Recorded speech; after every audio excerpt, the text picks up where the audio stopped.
And here we are. Hey everybody, Justin here. I am live again. I don't have anything over here, but I have something over here that we're going to unbox on this stream. And I'm going to check it out and give my first impressions. What I have here is a Roland RD-88 EX, brand new, just released, apparently immediately shipping because I've got one right here. And we only heard about it maybe Monday or Tuesday, can't really remember. But it's a digital piano. I got it to replace the Yamaha Modi X7 that I was using as my main workhorse for, playing out. While that sounded really good, I did not like the action at all. The keybed on the Modi X6 and 7 and the pluses are really difficult to play. I'm not a fan of them at all. I think if it had a better keybed and it was built better, as far as the construction quality, I probably would have kept it. But for certain gigs, I do have the Montage M8X available to me.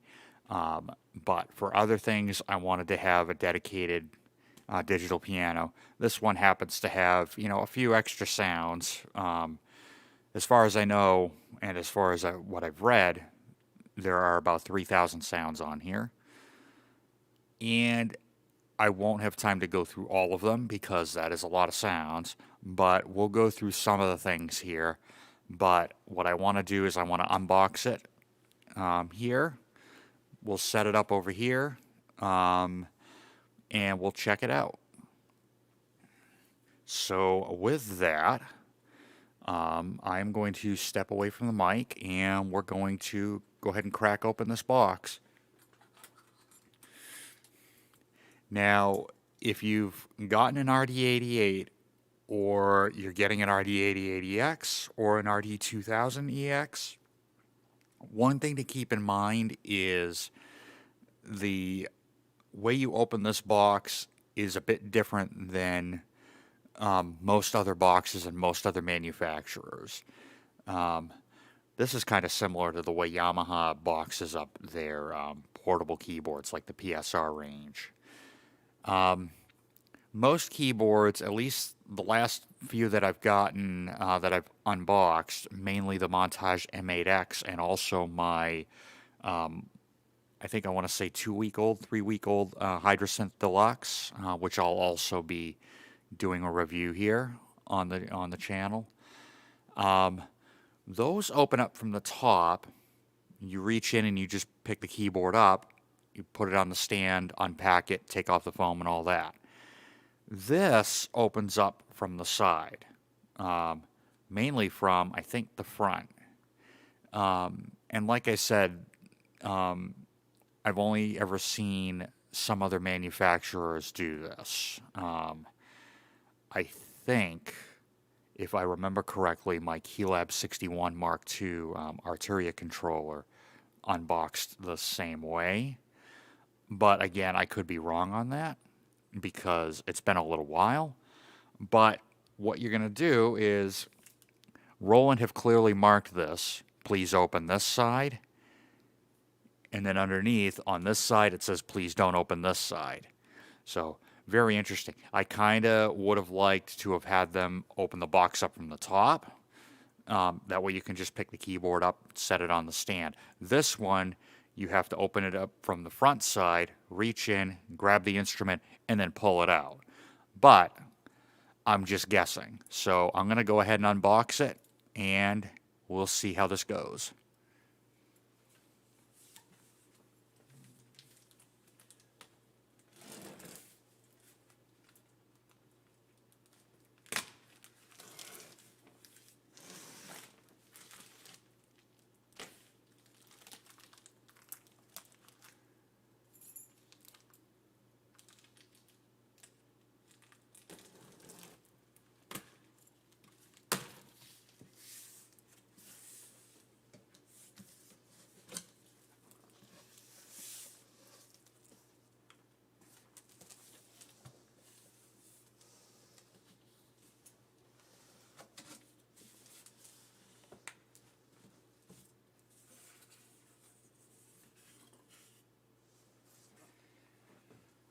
Okay, so right off the bat, we have a couple extra things in here.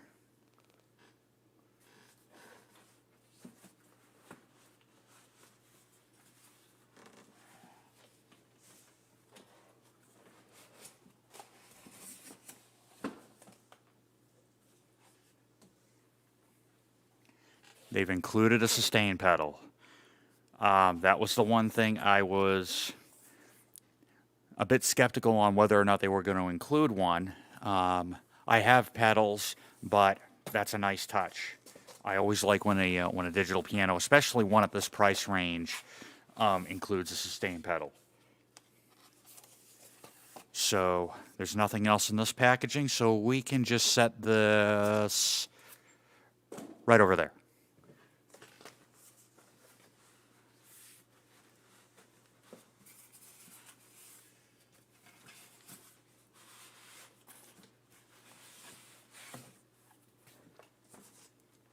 Okay, and this has got some stuff in it. Let's see what we have here.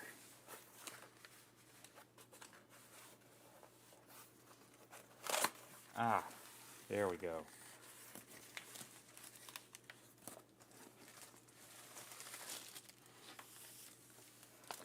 Okay, we have the owner's manual, as well as some warranty information, as well as looks like a registration card. Let's go ahead and take that out and see what that is.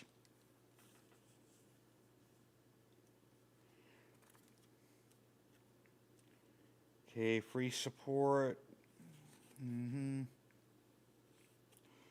So I am guessing this is some kind of an app on the phone.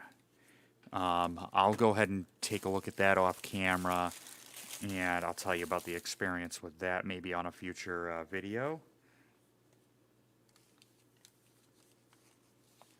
Read me first, using the unit safely. Well, this is like nothing new. This is all kind of scripted stuff, and it comes with every instruction manual, so we can just put that right over there. Here we have the owner's manual. If you can read through a Roland instruction manual, you're a better man than myself. I will only go to that when absolutely necessary. And I may need to get Google Translate to, decipher some of that stuff, which is kind of notorious for anybody that's ever tried to read a Roland owner's manual.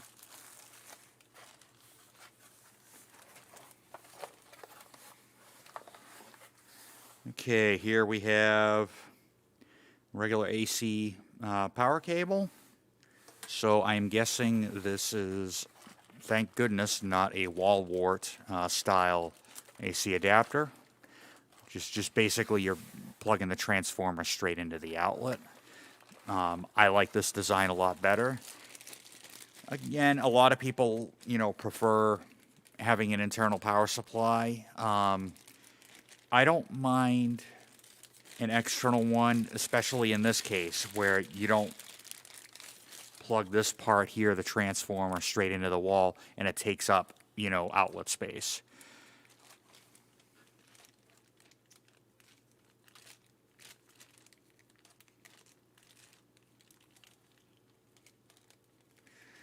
Okay, so we'll get this twist tie off.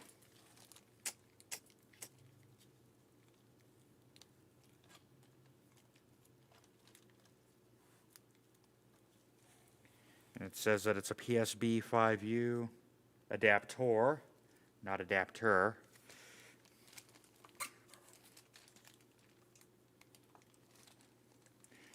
Okay. Would have liked the cable on this to be maybe a bit thicker, a bit more durable, especially since this is a stage piano. It's kind of a thin cable on a power adapter. I'd be, nervous about it snapping, but we'll see, we'll see how well it holds up over time. I believe that is everything in here. So with that, we'll just set this stuff right over there. Okay, before we pull the piano out, let's get the pedal out.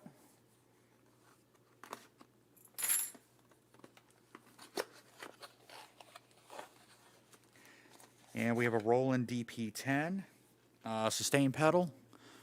Warranty information, we'll just set that over there.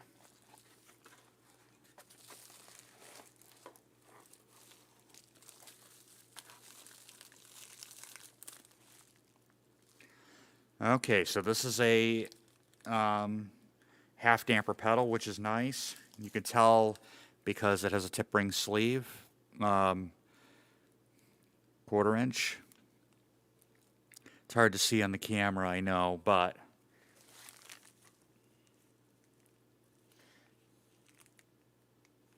get this twist tie off.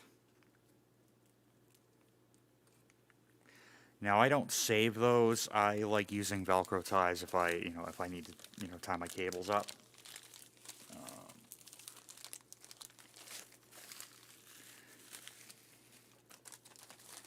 Okay, bubble wrap, which I used to play with when I was about 5, can go over there. And that's everything in the box, so that can go over there.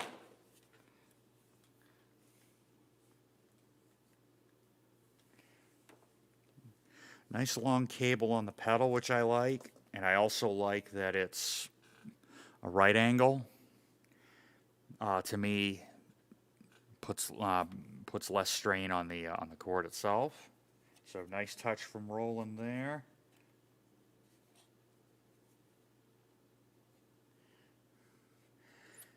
Now the thing with these pedals is it has this extra long foot plate. So your heel goes here and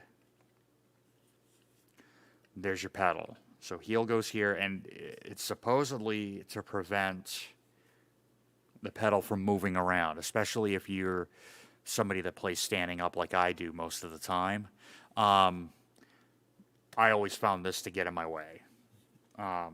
Always have. So we're just going to slide that right back.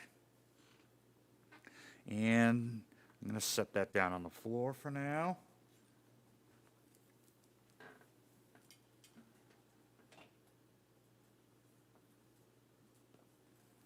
Now, traditionally, when you play piano, sustain pedal usually is used by the right foot. I've normally, because of the way my live rig is set up, and one of these days I'll do a video and I'll take a tour of my live rig and show you how it's set up and everything.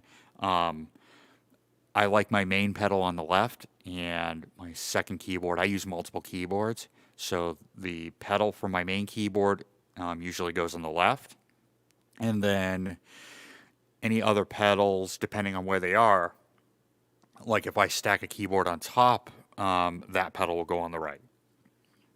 Now, let's get this bad boy out of the box.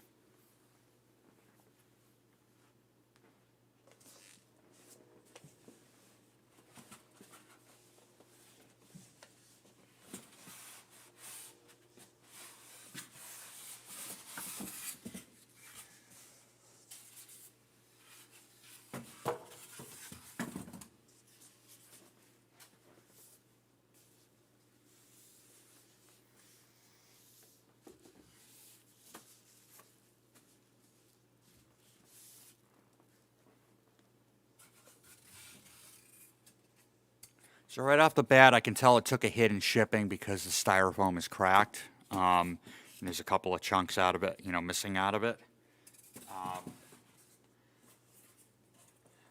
But I'm going to hang on to it as it is so that if I have to send this back for anything, I'll still have all the packing materials.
And Christmas came early.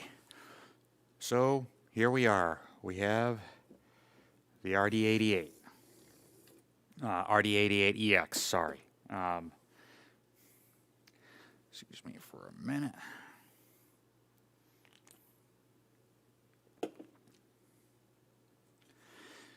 Okay, so we have the RD-88 EX. It's portable. It weighs in at about 29 pounds. It's nice and light. As far as I'm concerned, there are lighter instruments, but I don't like the way that I play. I don't like anything too light because I feel like it's just going to slide, around the keyboard stand. I want something a little more substantial that's going to stay put. Whether I play soft or whether I play a little more aggressively.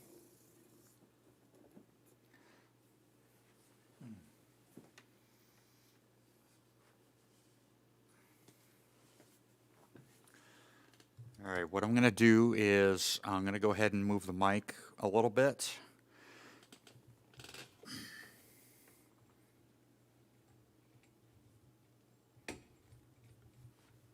Just so I can get it closer to me. While we take a look at this.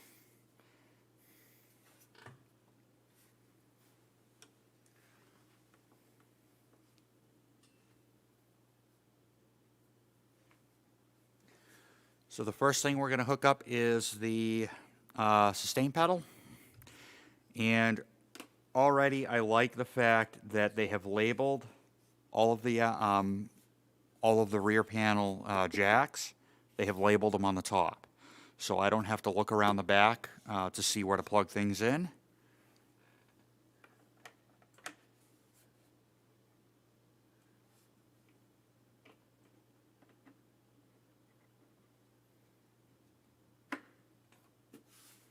Okay, so there's the damper pedal.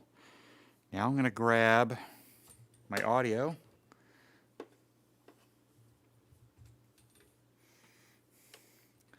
And right here I've just got a dual tip sleeve instrument cable. And these are really handy to have around the studio if you use a lot of keyboards and you like connecting things up in stereo like I do.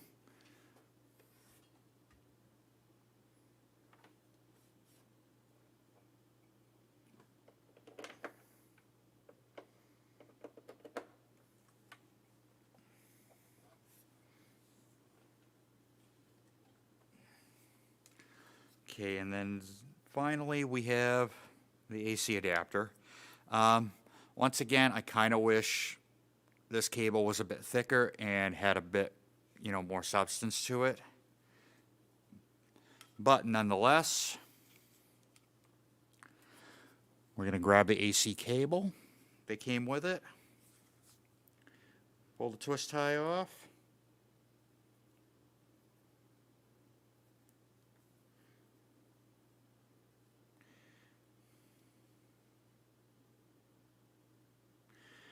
And I really hate these things.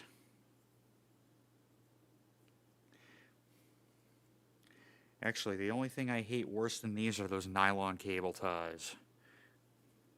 Which is why I use Velcro. So that will go over there. All right. So we are going to... Now this is a rather short cable. I kind of wish this was a bit longer. This is about maybe a 3-foot cable. It'd be nice if it were a 6-foot. I might have a 6-foot that'll work with this. I just got to go digging for it, and if I don't, I can go onto Amazon and find one.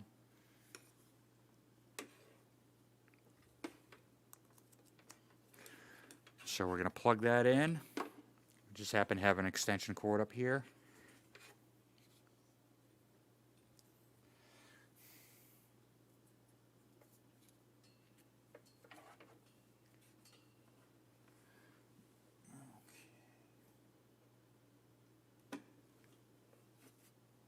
Okay, and then the DC end is plugged in. We are ready to turn this bad boy on. Power button is right here. And it powers right up. Okay, I'm now going to unmute these channels here.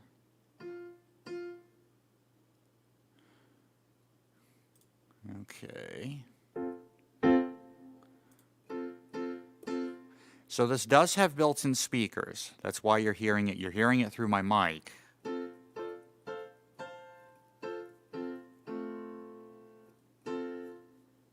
However, they have provided a way to turn those off, which is good because I probably, unless I power this up and feel like playing, you know, just turning it on and playing, I probably will never use these. But if I unmute it,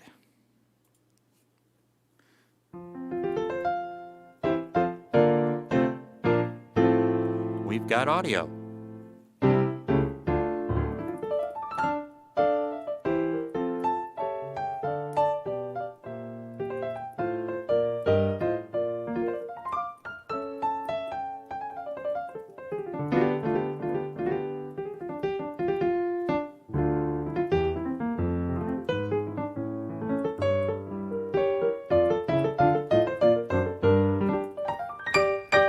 And we've got audio.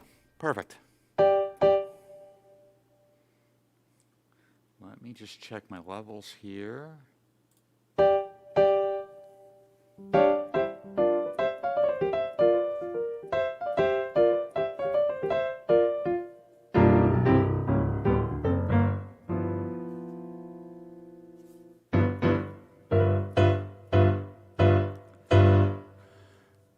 Okay, so I've got, I'm running into an XR18 with plus 14 on the input gain, and I'm at around 1130 on the master volume, which is telling me that this has got plenty of output on it.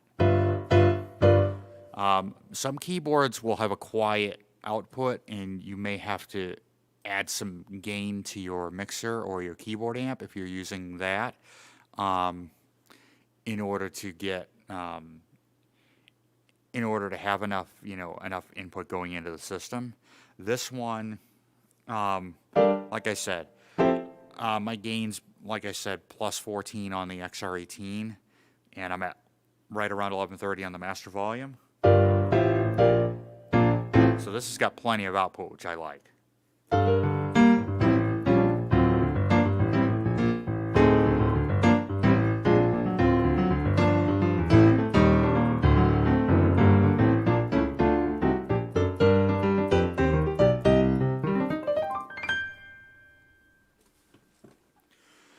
All right, so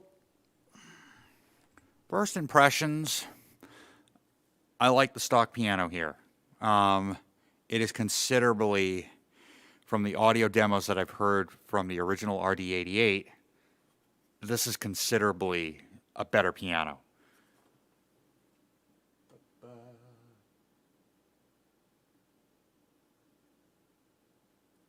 Yeah, looking at the chat. Hey guys, hey everybody. This is the new RD-88 EX piano. I just got it. I just unboxed it. Now that I've unboxed it, no, I'll just leave it there because I do want to keep it in as good condition if I ever have to send this thing back.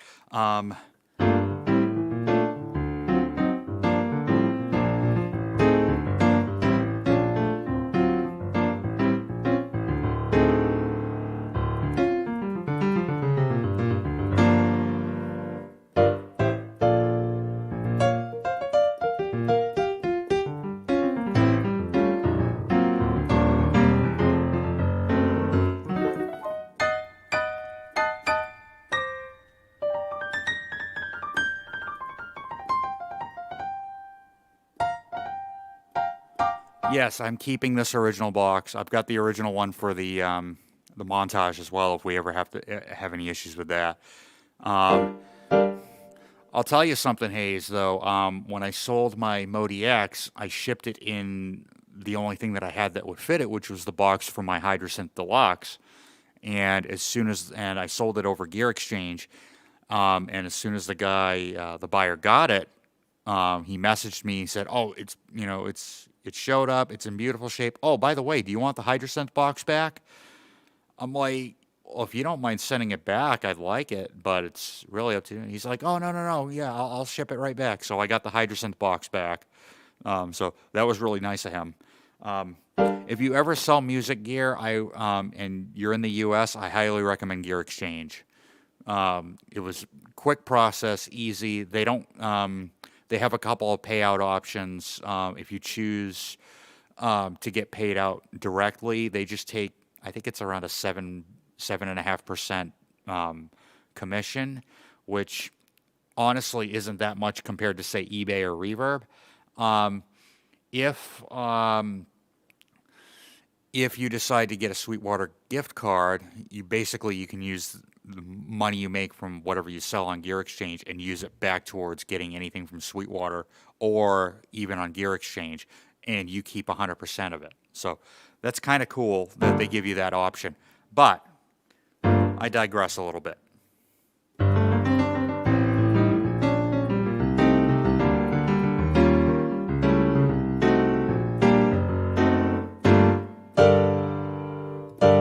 So, I did hear some demos of the original RD-88 on YouTube, and I played one. I wasn't too impressed with the stock piano. I felt it a little more percussive and had less sustain than I would have liked. I probably could have gone in and tried some of the other piano sounds, but I just didn't have the time. I just had time to just quickly get my hands on it. I really like this piano.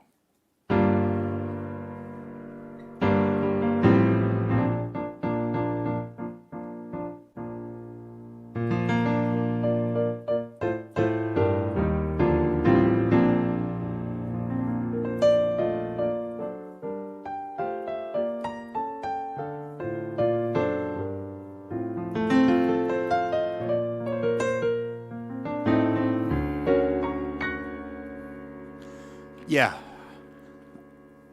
this piano is very dynamic.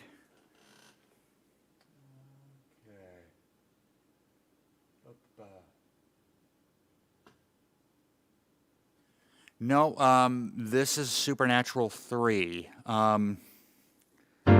It does have supernatural sounds. It also has some Zencore sounds in it, if I remember correctly from reading some of the features on it.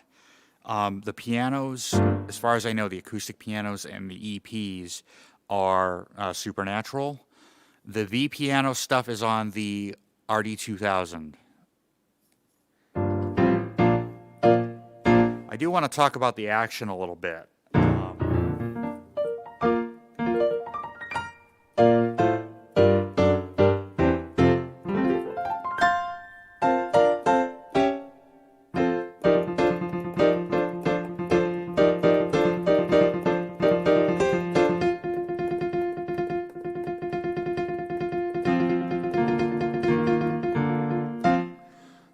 So this is the PHA-4 with escapement. However, I don't feel the escapement. I think what's happening is it'll allow me to re-trigger the note while the key is still kind of depressed, like on a real acoustic piano.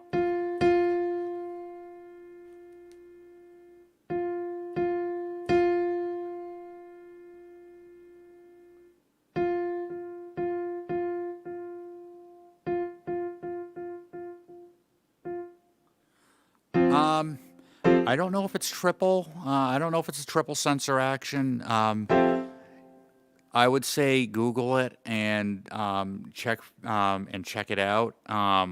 But I would say also, if you can get to a shop that has one in stock, play it for yourself, because you might have a different experience than I do.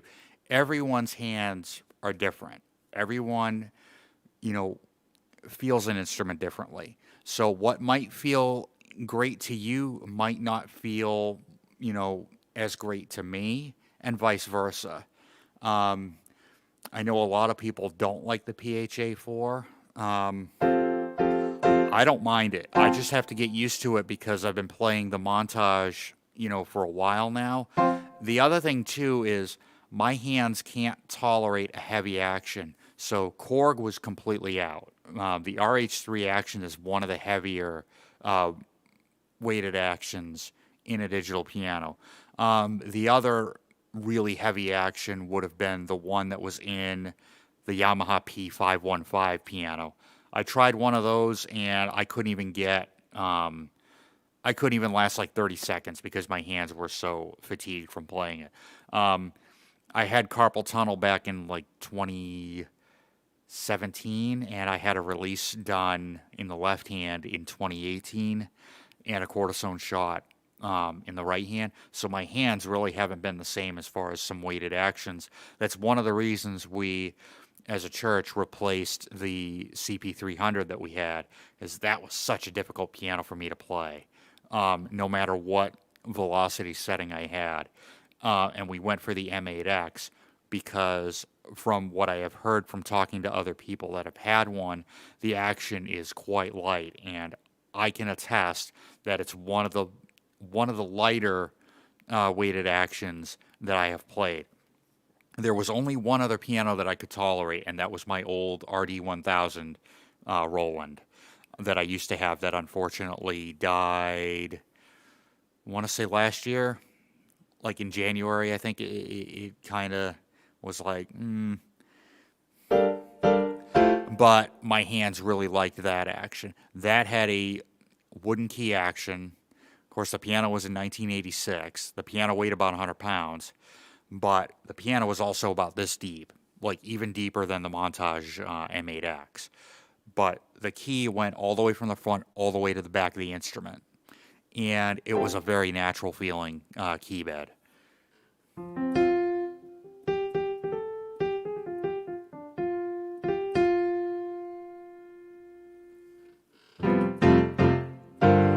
This one's going to take a little bit of getting used to, but it's not, it's not a complete turn off for me where I would just box it up and send it right back to Sweetwater. It's playable. I like it.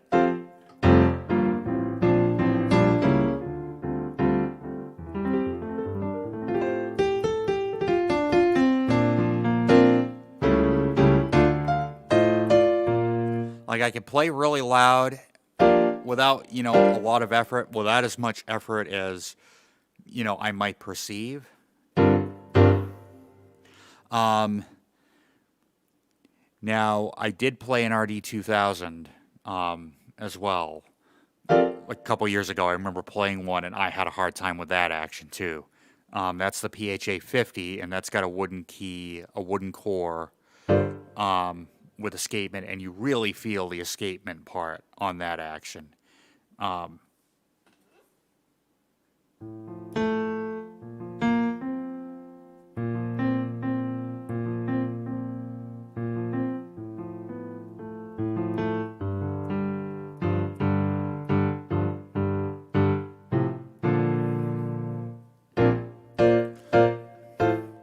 Yeah, Culture, this one's not bad. And I've also read on some forums that it will loosen up over time because of the grease that they use in the action. So, like, the more that this gets played, the more it'll start to feel like a broken in, acoustic piano. Supposedly. That's what I read.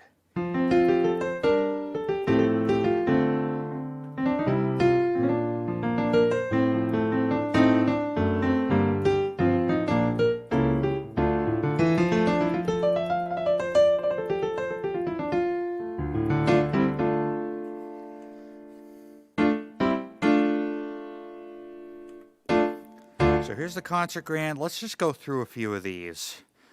There's the Bright Concert.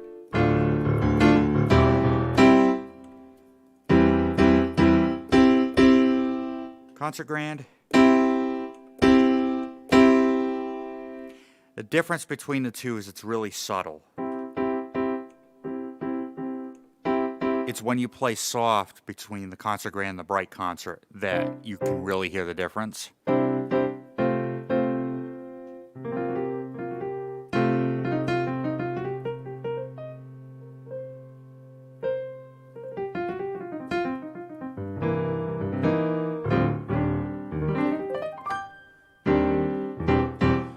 other thing I noticed too, Culture, is one PHA4 might feel just slightly different than another. Like, um, the other thing too is I think they have different weights. This is what they would call the PHA4 standard, but I think they have a PHA4 concert, so I think there might be slight variations in the action. I haven't done the research. But this action could feel different than, say, the FP30X or some other Roland that has a PHA4 action. I actually experienced the same thing last year on a trip to Boston. I was doing a revival there, and I had some time to kill before it started. Like I ended up going up there like early in the morning just so I could get there for the practice and then just spend some time. So I stopped into Guitar Center to play a couple of the to check out what they had, and sure enough, they had three Yamahas that all had the GHS action. They had a CK88, the MX88, and the Modi X8. All three of them felt completely different. I noticed that the GHS action in the CK88 was quite light. The one in the MX88 felt really sluggish to me. And the Modi X8 felt sluggish, but I don't know. There was something different about that, but all three of those were different. The other thing, too, is, and I don't like when music stores do this, the CK88 was on a pair of arms that were on some slat wall, and it was at an angle. You cannot do that with a weighted action. Most weighted actions rely on gravity. So if there's any music store, owners or salespeople, please, any hammer action or weighted action, please set it flat. Because then you really feel what the action is all about. So there's two guitar centers in Boston. There's one by Fenway and there's one by where Berkeley is, where Daddy's Junkie Music used to be.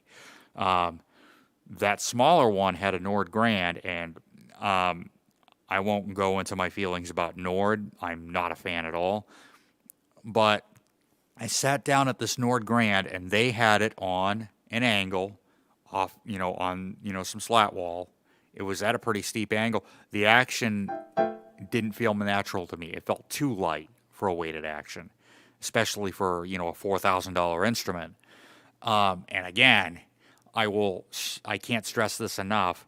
If you work in a music store and you've got a selection of, keyboards that have a weighted action, please do not put them on an angle, because they will not feel the same as if you have them flat.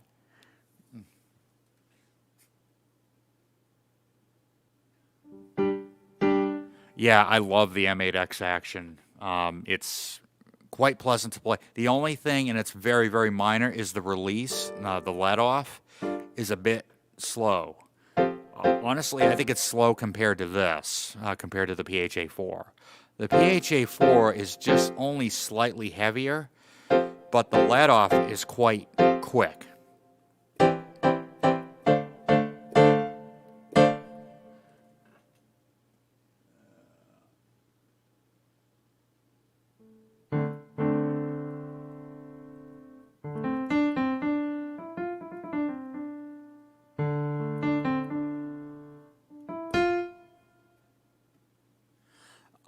So this I'll go through the back panel really quickly.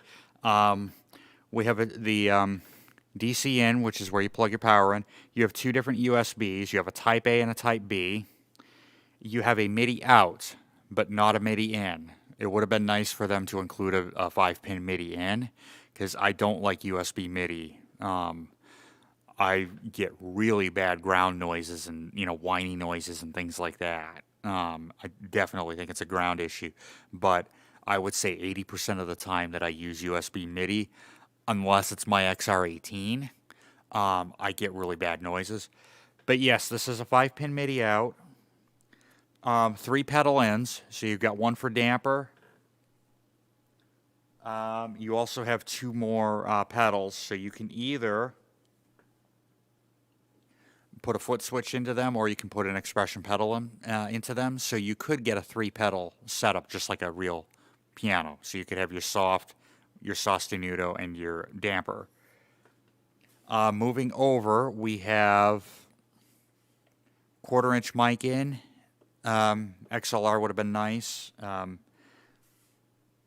But for a $1,300, instrument, you can't, you can't, beggars can't be choosers.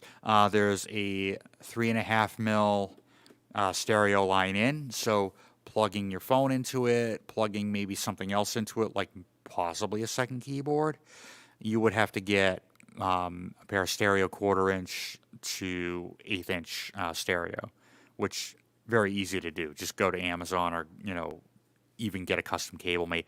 And then next to that, you have 1/4-inch line outs. I don't know if they're balanced or unbalanced.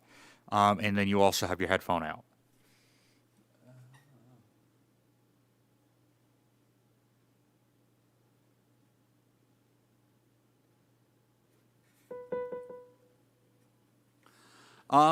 This escapement, I don't notice it.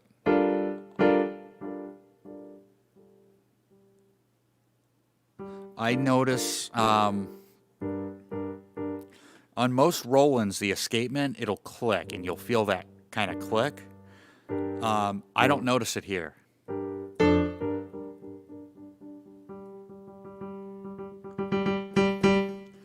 Like the real test would be when I was doing that Bruce Hornsby.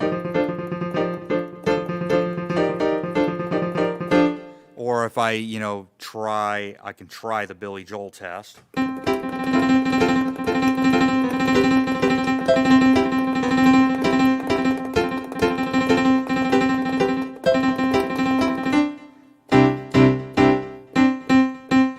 Yeah, that's a workout right there.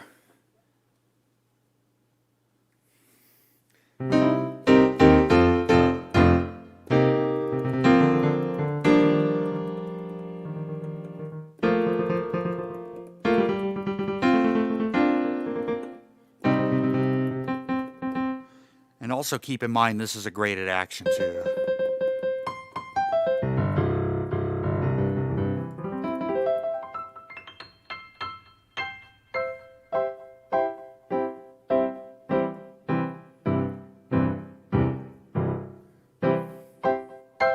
See, here I don't notice the grade that much.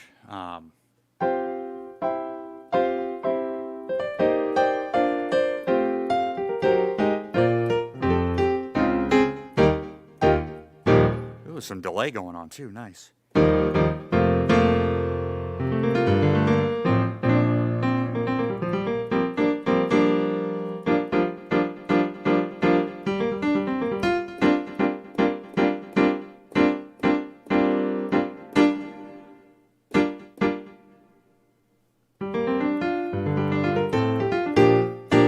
Alright, see what else we got in here. So, mellow concert.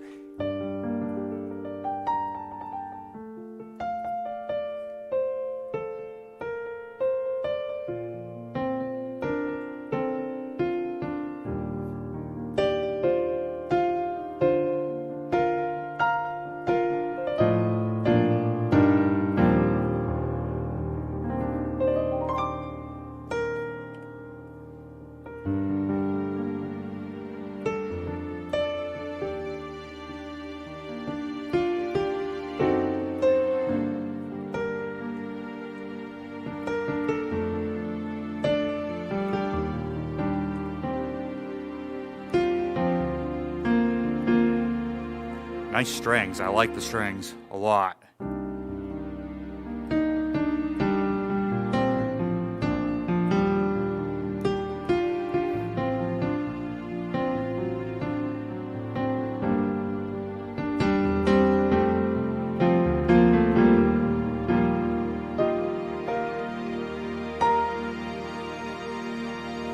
Let's see what a pad is like.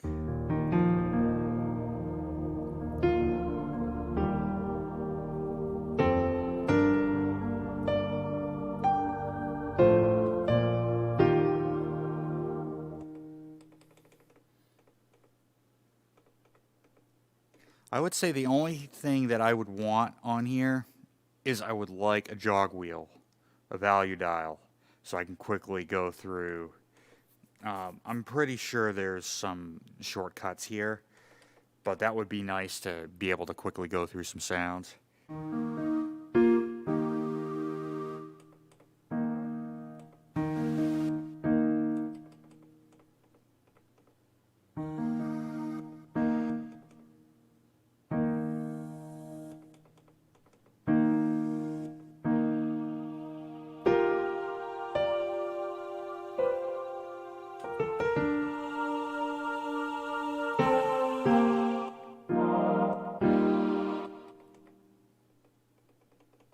A lot of choirs in here. I'd like to get to the pads.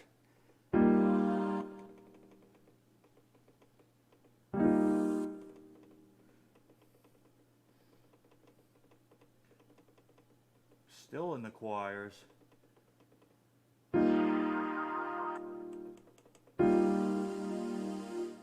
Oh, maybe I've got to go backwards. It's pad/choir.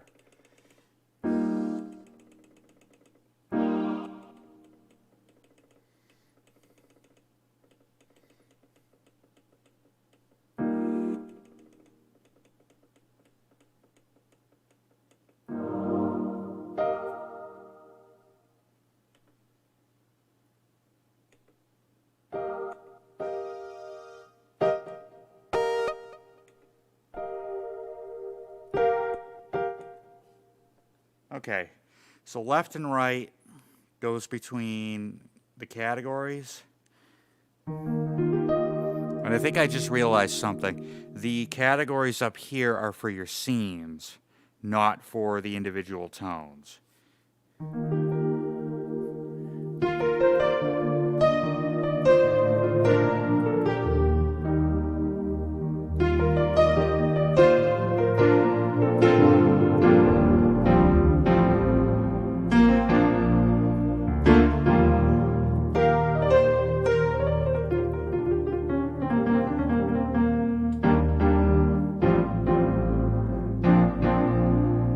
So that's a pad, or that's a brass, sorry. Here's my pads.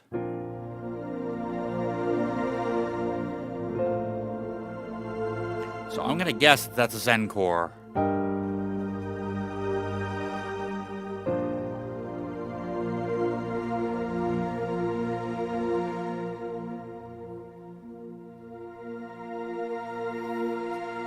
Yeah, jog wheel, alpha wheel, that would be a nice thing to have in this case.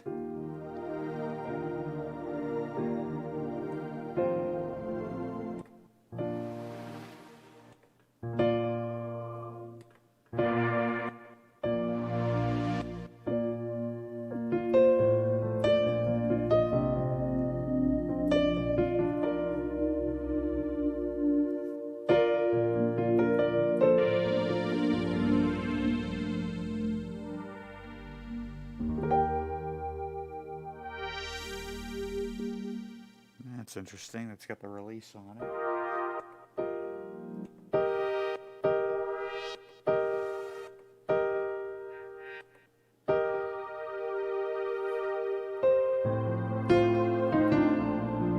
There we go. Nice basic pad sound.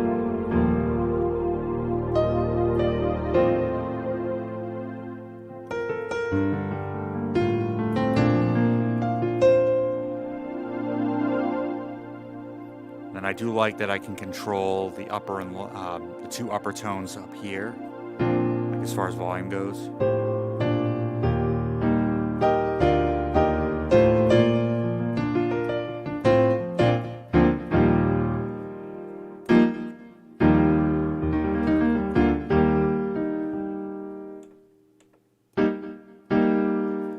Let's go into electric pianos. Let's see what we have.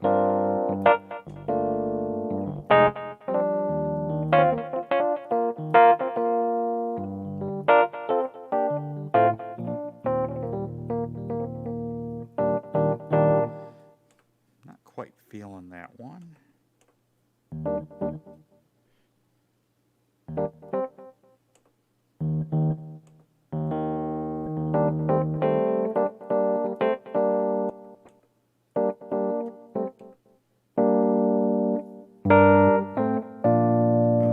nice.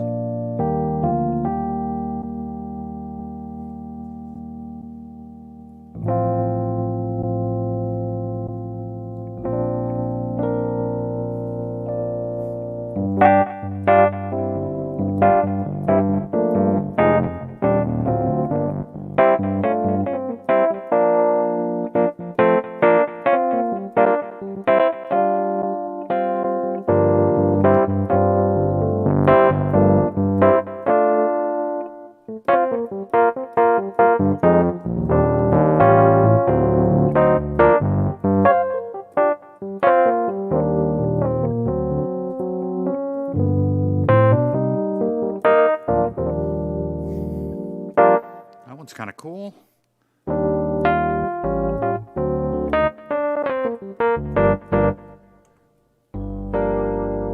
Ooh, there we go.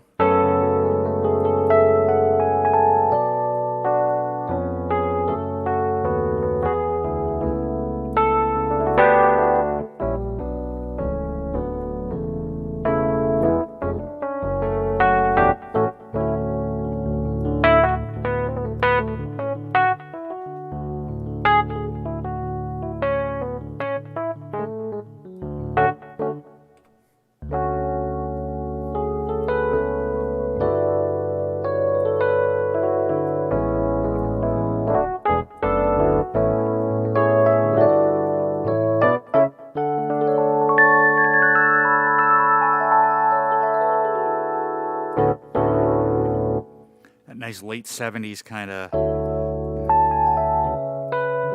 early 80s kind of thing, like pre-DX7.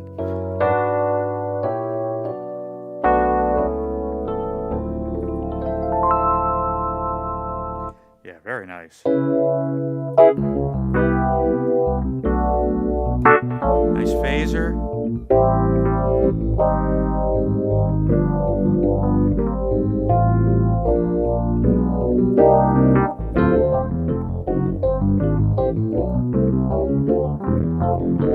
So on and so forth.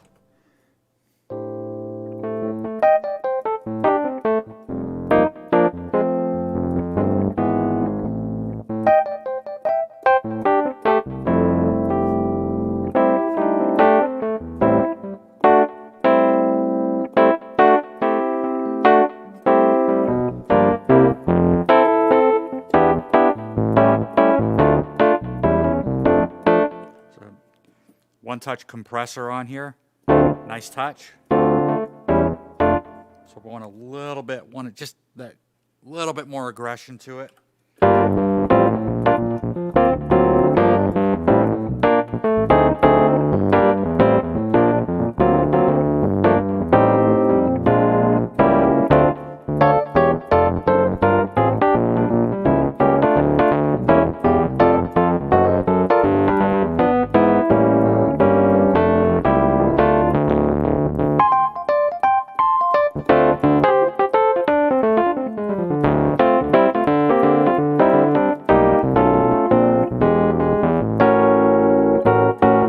Very nice. Tremolo.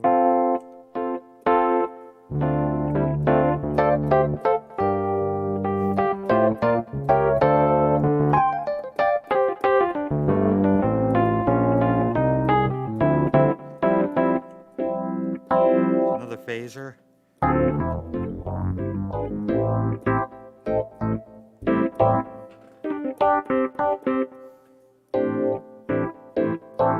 So what they're doing here for this scene is it's a dual voice or a dual tone. The upper one is your main EP. The upper two is a key off sample.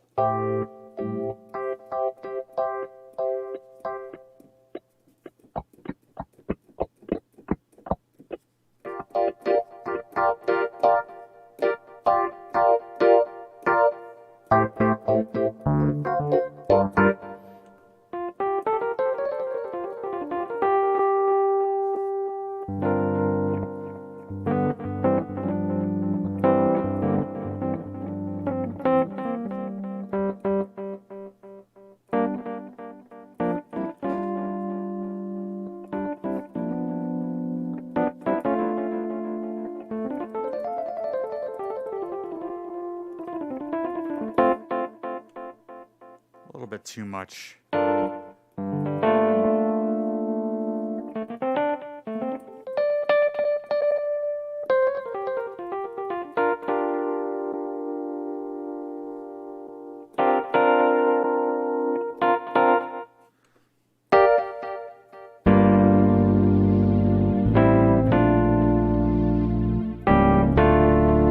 That's nice.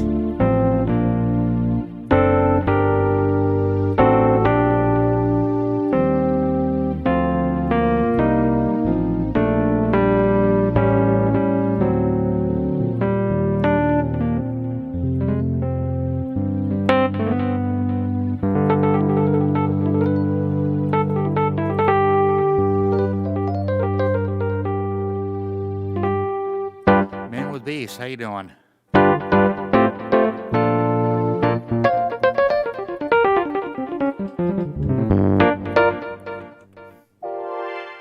Ooh.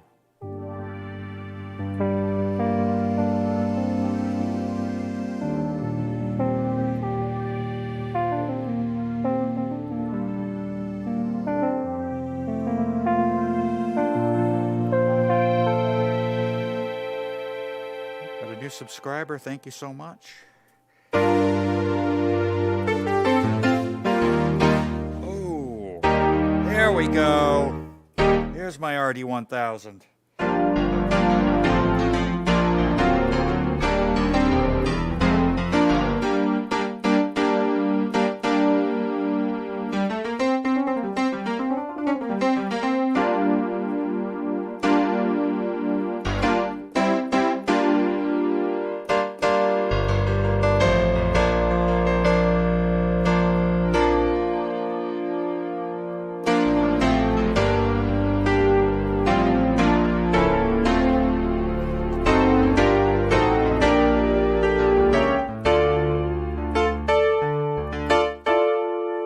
Yeah, new toys are always great.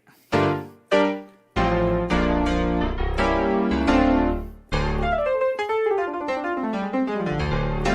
the reason I got this one is because I sold the Modi X7 that I was using as my main, like, piano slash, instrument when playing out, because I hated the key bed on it, and it wasn't really built very well.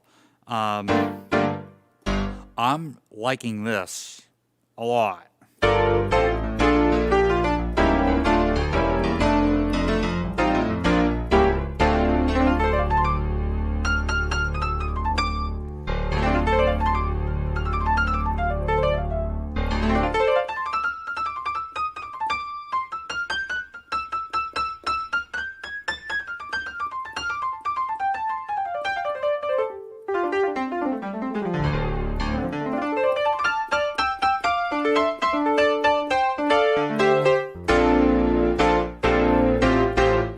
Yeah, I gotta remember that one. Another RD-1000.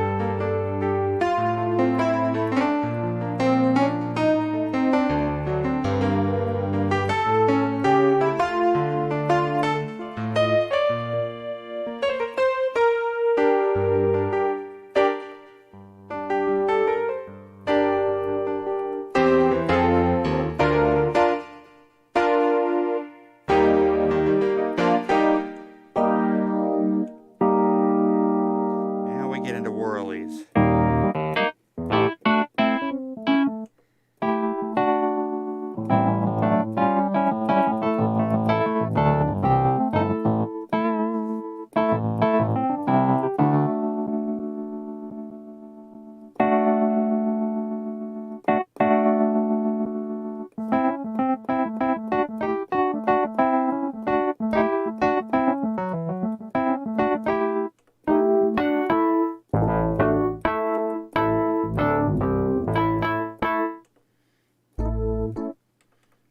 Okay, so I just get those three.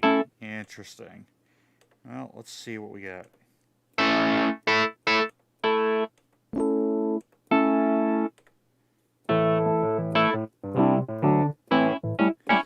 So for one of my bands that I'm in, I need 4 sounds out of a piano.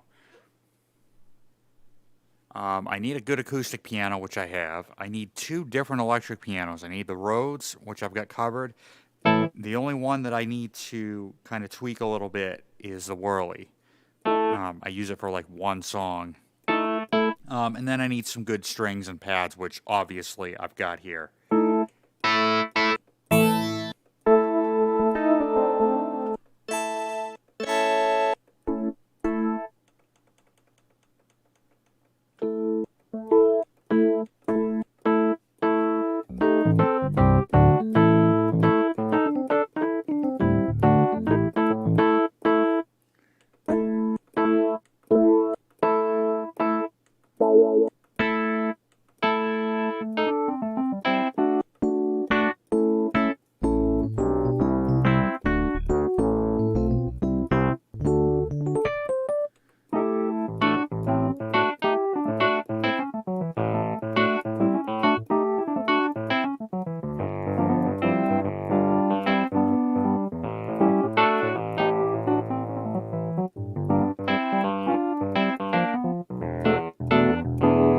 Yeah, I'll have to play with that one a little bit.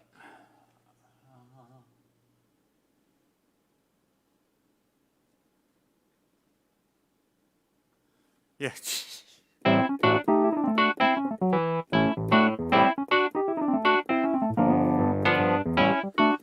Real pianists can do without a sustainable. Yeah, it depends on what I'm doing. Some stuff I don't need it. Like if I'm doing like the more rocking kind, more rock kind of oriented stuff, I don't really need it. If I'm playing solo and I'm playing more, ballad oriented stuff, like softer stuff, then yeah, it does come into play. The trick for me is, and it's kind of a practice thing, is a lot of times I'll play without one just to see if I ever forget to bring one to a show, can I make it through the show without a sustain pedal? Heaven forbid I ever forget, to bring one. So the EX, as far as I know, they've pretty much just added the Supernatural 3 pianos to what they already have. Now, if you have an original RD-88, it's another $100 through Roland Cloud, as far as I know, to get the EX upgrade to get, the Supernatural 3 pianos. And I think that's it. And the same thing with the RD-2000. I'm not sure what else they've added to that. But as far as I know, they've added some new pianos. And honestly, the Supernatural 3 pianos, to my ears, are a big improvement over the Supernatural 2. For example,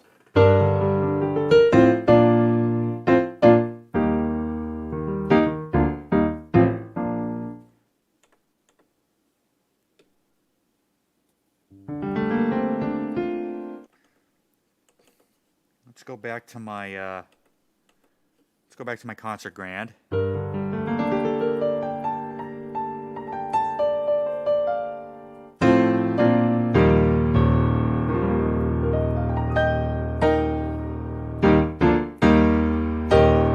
I think this is one of the new pianos. And the reason I think that is because I've listened to some original RD-88 demos on YouTube, and I wasn't impressed with the pianos at all. I felt them to be a little more percussive and less sustaining than this one.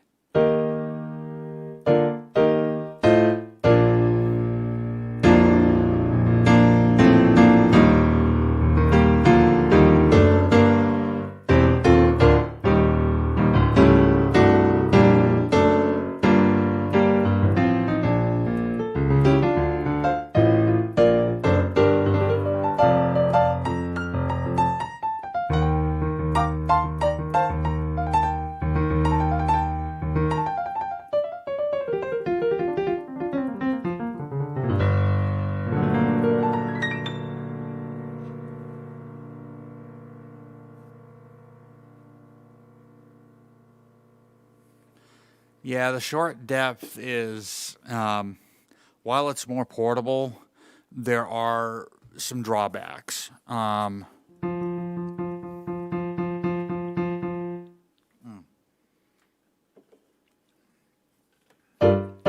lot of pianists will play up on the upper part to reach, especially if you're doing something in a lot of accidental keys.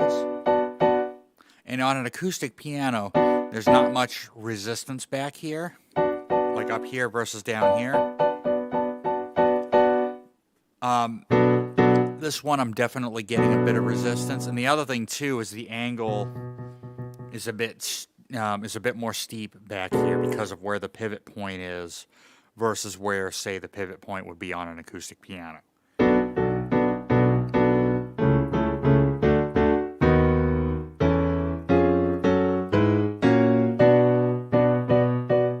So that's a lot. That's a lot of it.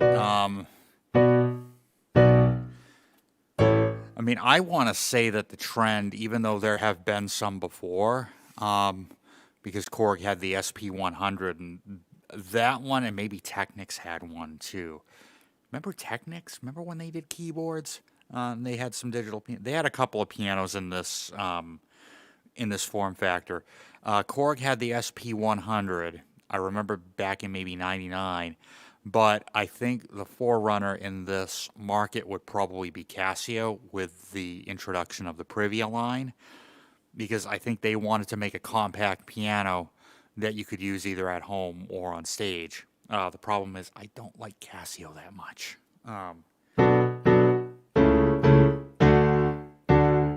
So I really think it started with that, with them, and then other manufacturers have fallen,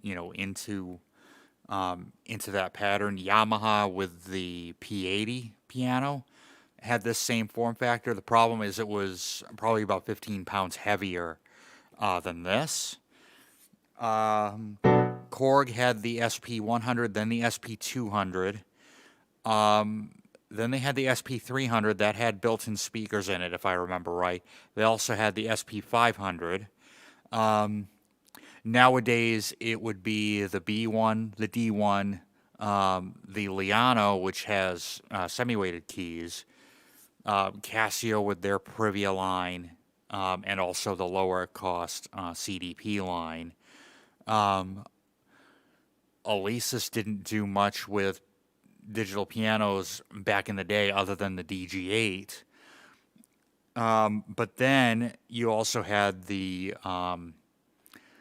you also have their current line, which is a completely different version of Alesis than it was back then. And then you have the Williams line through Guitar Center, which I would avoid at all costs. Those are some of the worst feeling and sounding digital pianos I've ever played, next to Casio. A lot of people like Casio, and that's fine. I don't have to.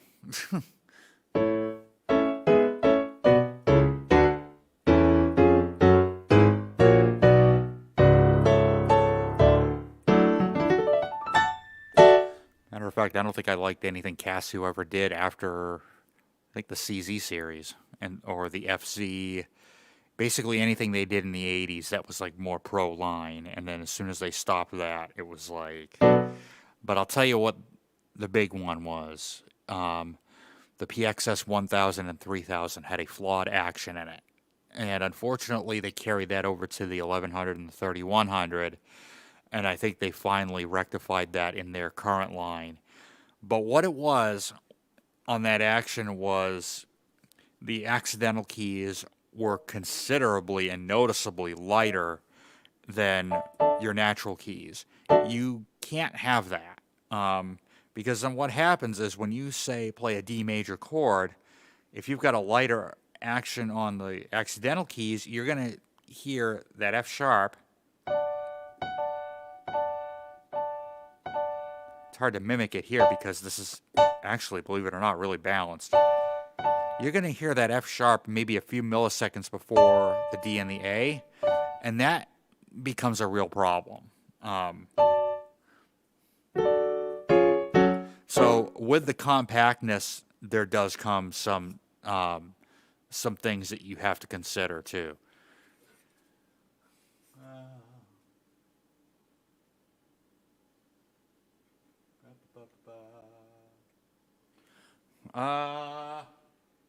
Yeah, Toman do their own brand too. I'm not familiar with that. I don't like the FTAR weighted action. I don't. Every Nord that I've ever played, the Arturia Keylab 88, that was the reason I sold mine. I hated the way that it bottomed out. I have a friend that's got a Krumar 7, which is a physically modeled piano instrument. Its main thing is doing, vintage electric pianos, but it's also got an acoustic piano emulation in it, which I don't think is its strong point. But I believe it also uses that FTAR action. I don't like the way it bottoms out because I get a little bit of a bounce. When the key bottoms out, when you basically go all the way down, try to find a way to describe it. I get a little bit of a bounce out of the FTAR action, which just, to me, is very, very unnatural compared to an acoustic piano. I don't really get that here.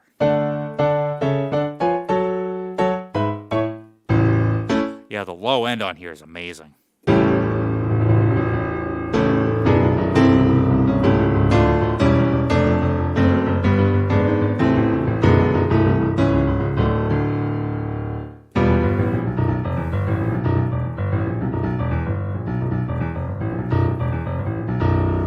Yeah, pianist using his left hand. How about that?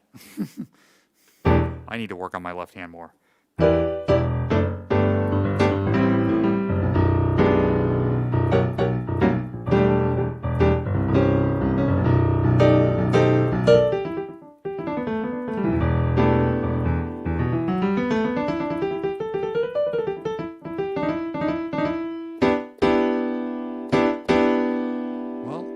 What we'll do, let's go around, let's check out some of the other sounds in here.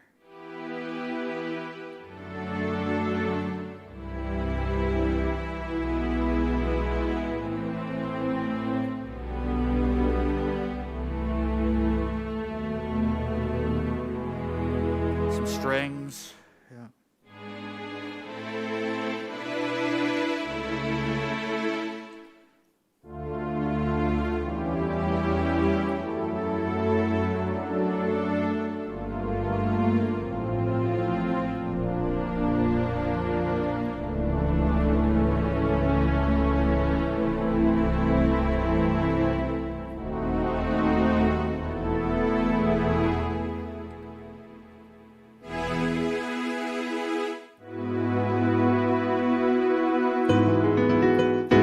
Okay, so this does have some form of patch remain, which I like when you're changing scenes. So if I take the string sound, go to the piano.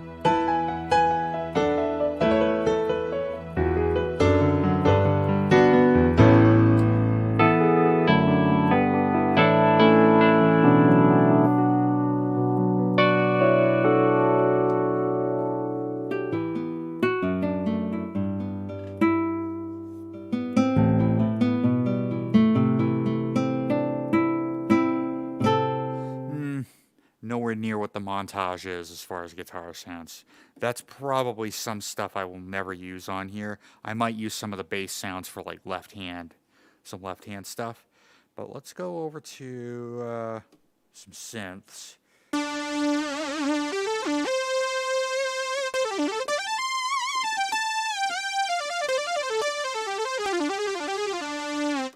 It's also something you'll almost never see me do unless I have to, is playing synth on, a weighted action. Unless it was like, I'm doing more... Unless I'm doing more like, like comping or anything like that. If I go to the, if I hit enter, I'll see a list.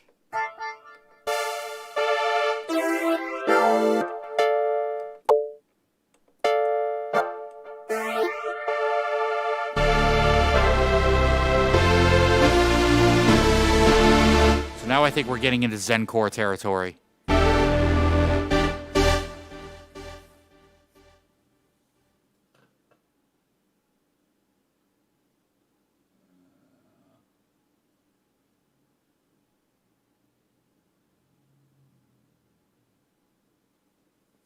Yeah, Kosh, I was looking at the Numa Compact for a while, but having never played one, I don't know what the semi-weighted action is like, and I have not had very good luck with semi-weighted 88s.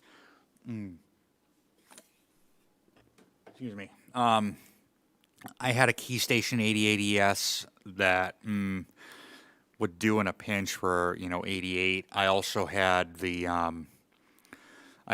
Nectar Impact LX88 Plus. I couldn't get a smooth velocity response out of that controller at all.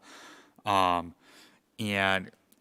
honestly, like, depending on my income situation, I just can't afford to be gambling like that at all.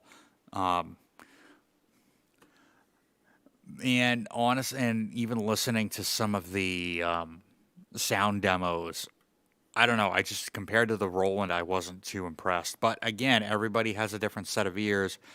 Everybody, approaches or hears an instrument differently. So if somebody else were to approach the RD-88, it may not work for them.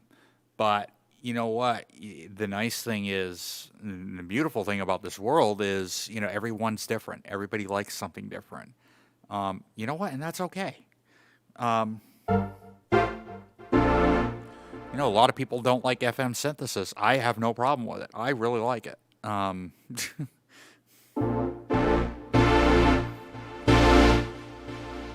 that's nice and big, even though it's a little bit super saw-y. Actually, it's called super saw.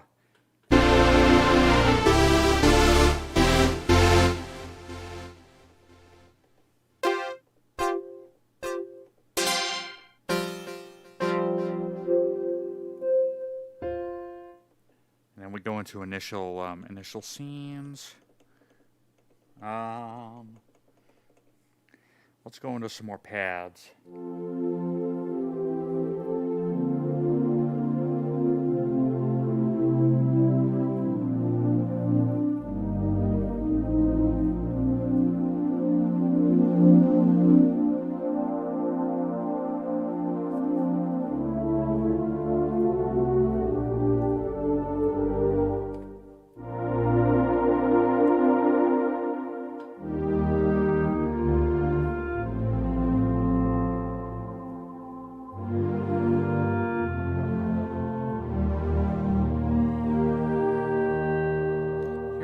Tiny little bit of FM on the tail end of that.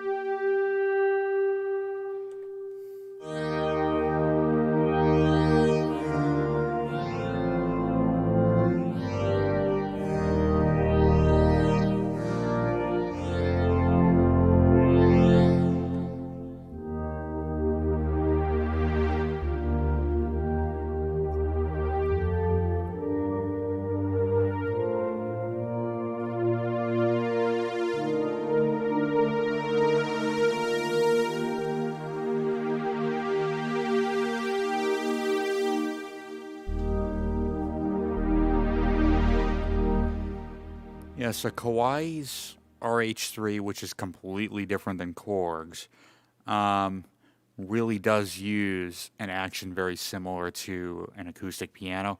I've only ever played one MP11, and it was in such rough shape that I couldn't really give you, a judgment call on it. And Kawai makes great stuff, but again, I don't really have the budget to kind of gamble on an instrument that I may wind up having to send back. I'd rather go with something that I'm kind of already familiar with. And, I had the opportunity to play an original RD-88, and I kind of was into it. Other than maybe the stock piano sound, it felt okay. But going into this, I kind of knew what to expect. I kind of knew what I was getting into when I got this.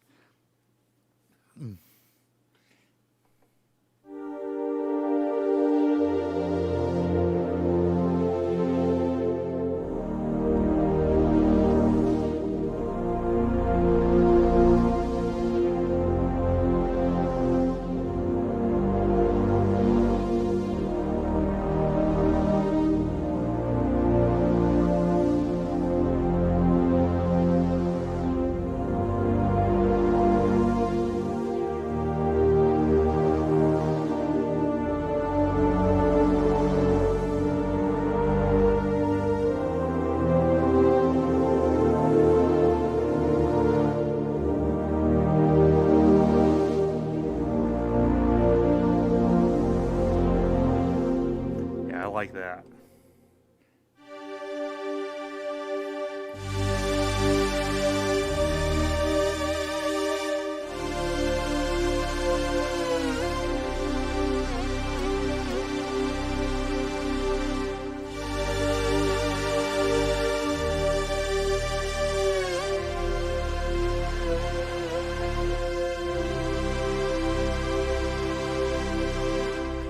We also have pitch and mod wheels. That's a nice touch. I would have liked the pitch wheel to be a little less springy, a little less resistance. I love the one on the Hydrasynth, and I like the one on the M8X.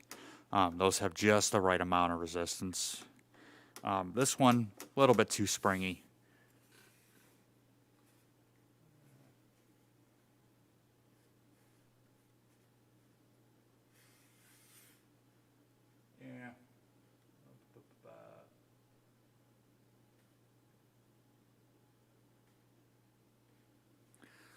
Yeah, and this can be used as a controller as well, if you just want 88. And it does have main stage integration, but the last time I've played out with main stage was the last time I will ever play out with main stage. I just don't trust computers live for that kind of a task where you're running a bunch of soft synths and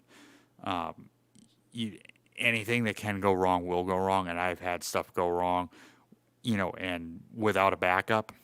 Yeah, I don't think I want to go down that route again. But if it works for you, go for it. It's just not my thing.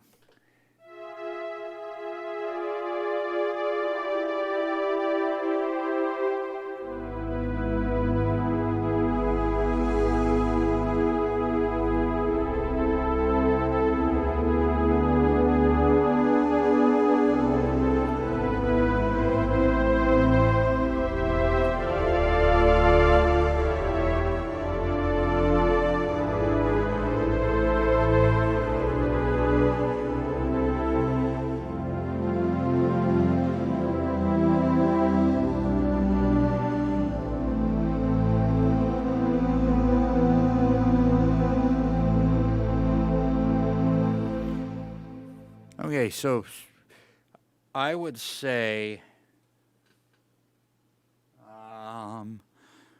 this is a keeper for me. Again, I think the only weak point as far as as far as the things that I need, my requirements, would probably be the Whirly pianos. But it might be something that I might have to go in and tweak, or I might have to just find an alternative.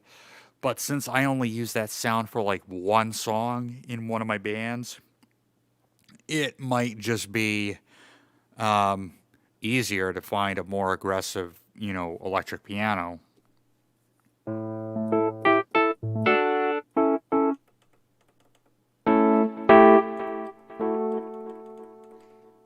Like, for example...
Okay, cool. So in this case, the MFX knob over here chooses what kind of speaker I'm running through.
Yeah, this is a keeper.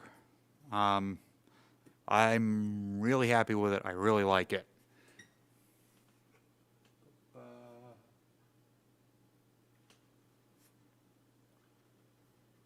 Nope, small grills are built-in speakers. So you have some small ones up here, and you've got some bigger ones underneath. I don't know how often I'm going to wind up using them myself unless I just feel like firing this up and playing it. You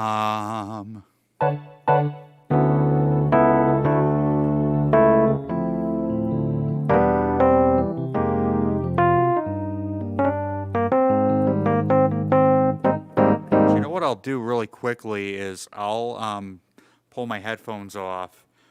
You're still going to hear some direct sound, but I'll use my ears and just hear what these sound like with this EP.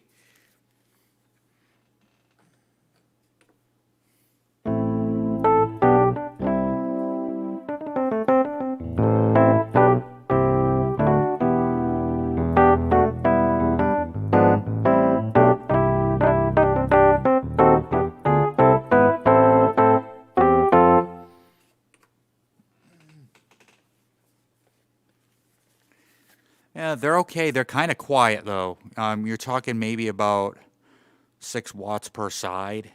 So I would not do like a coffee house or anything like that with just this and the built-in speakers. It wouldn't be as clean of a sound as, just using a pair of 8-inch speakers for your PA. But if you're just gonna like sit at home and practice and play a little bit, or if you want to play without firing up your entire studio, then they'll do it. They'll do the job just fine. Or you can just plug headphones in. Which is probably what I'm gonna wind up doing. Is just using headphones.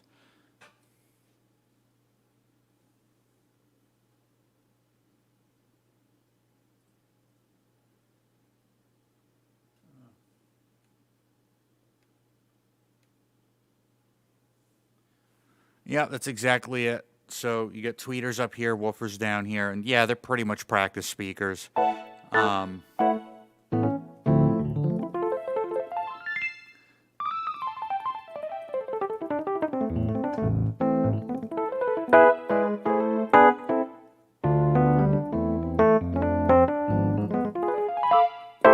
and honestly, yeah, I mean, unless I was practicing, I'll never use them live.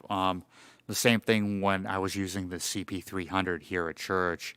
I never used the built-in speakers.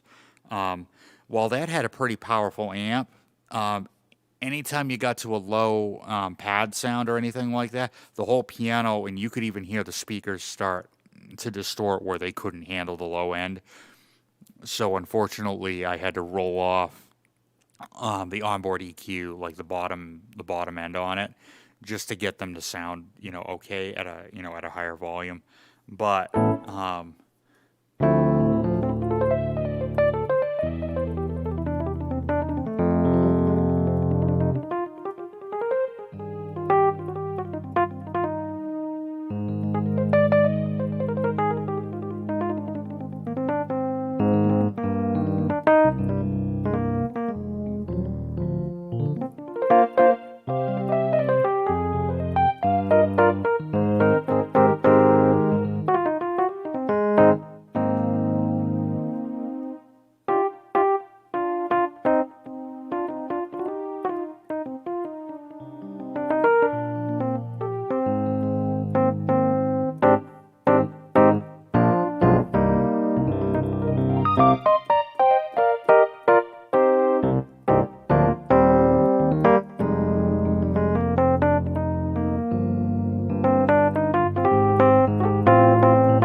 I am noticing that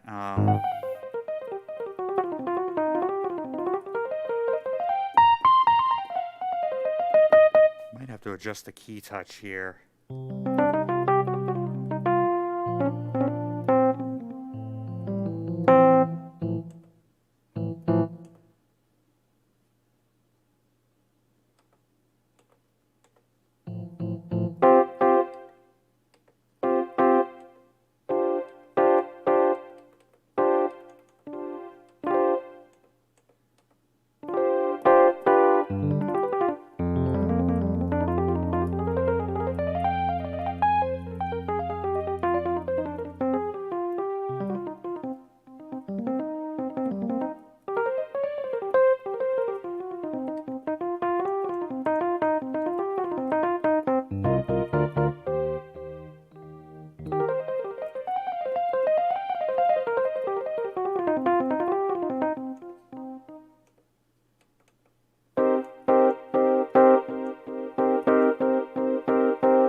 Yeah, I might have to play with the key touch a little bit. Right hand is getting a little bit fatigued.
so I just set the key touch to light, and I finally found it in the system menu.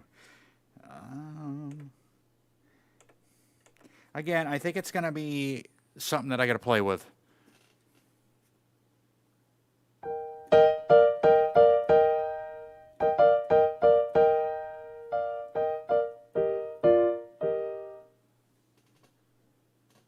Let's see what the chat's saying here.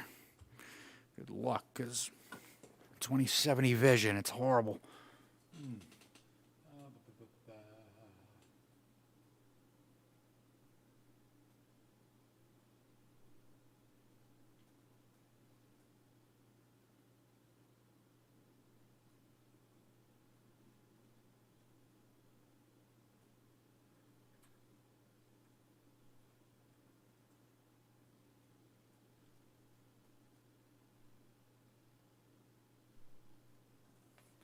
Yeah, it's a marketing thing. The EX here, they're just including the Supernatural Piano 3. Honestly, I think it's a big improvement over the original ones. As far as my ears go. But I think that's the only thing. If you have an original RD-88, it's like a $99 upgrade. So it might be cheaper to just get a used RD-88 and then get the $100 upgrade than it would be to get the RD-88 EX, which is, I think I paid $13 for this.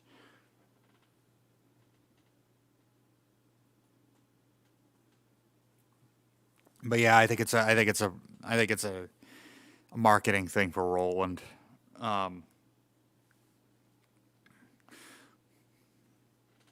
And they did the same thing with the RD-2000, I think.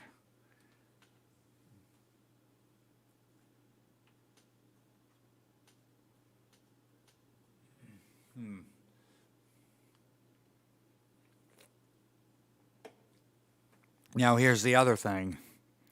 There's also the RD-08, and that's been talked about on ProSense Network, as far as I know, already.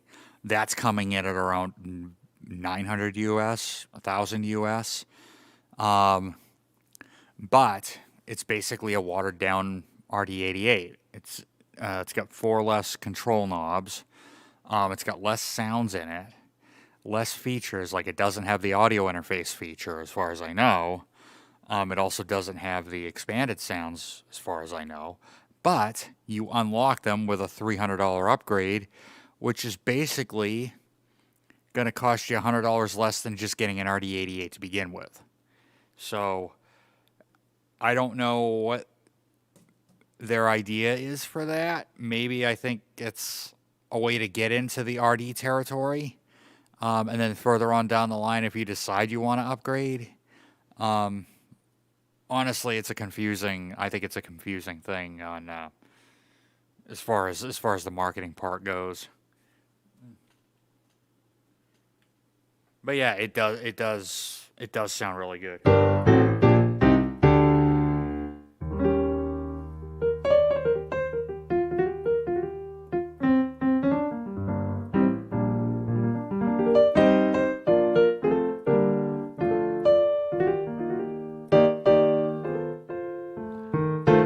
But hey, I'll tell you what, I have another box to open. It may not be as exciting as this, but I have another box to open.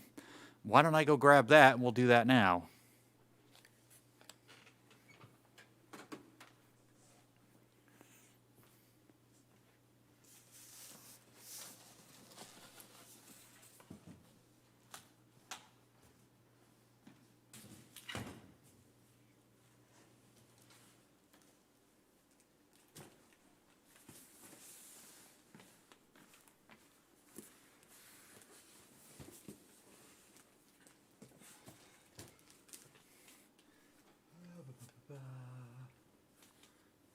Yay, more unboxing. This one probably won't be as exciting as the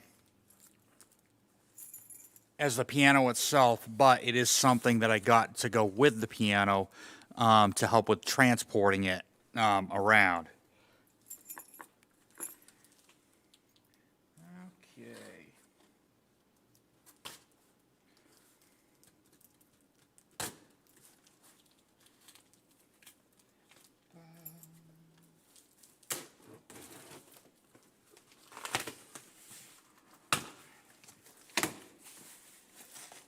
And no, I don't have cables in here.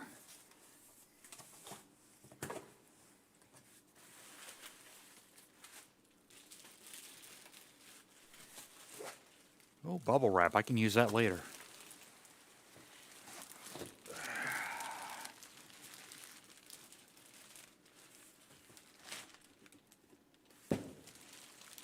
No, I have a trolley already. I've got a rock and roller, I forget which card it is, but best $200 I've spent.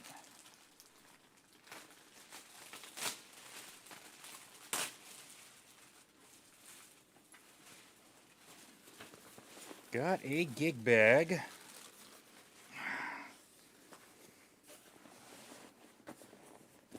Got a gig bag to go with the RD-88.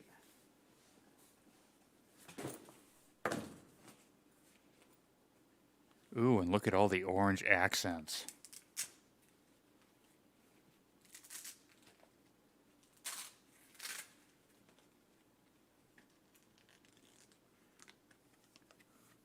Oh, I like this. Keyboard bag, Black Series.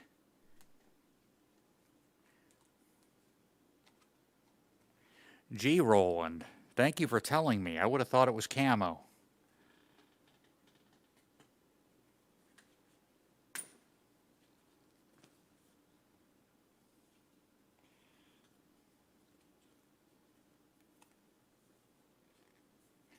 Oh, and they tell me it's a carrying bag. Oh, so you have to carry it. Okay, gotcha. I didn't know that.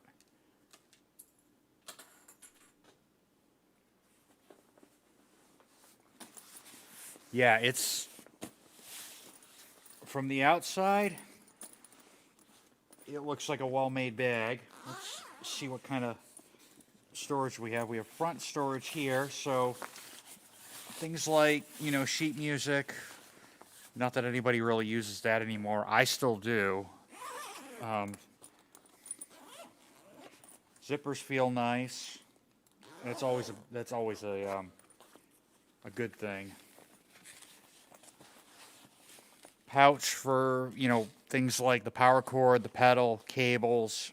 I honestly, when I play out, I never put anything in these pouches because it makes loading, like say a 3-keyboard rig or a 4-keyboard rig, a bit cumbersome.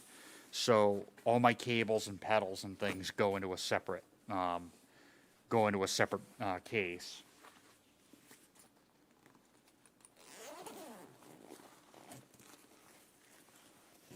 Now on the inside, thick padding, which I really like.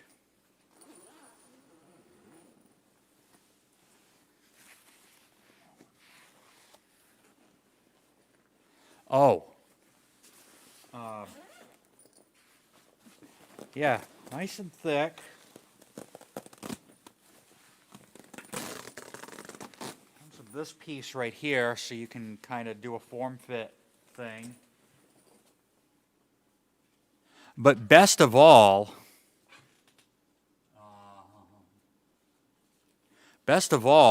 silica gel.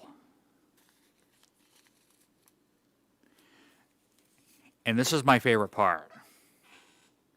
It says on it, do not eat, throw away. So out of everything here, the case, the piano, the cables, this is the only thing that says do not eat. So apparently it's okay to eat the case, it's okay to eat the piano, it's okay to eat the cables, but whatever you do, don't eat the silica gel.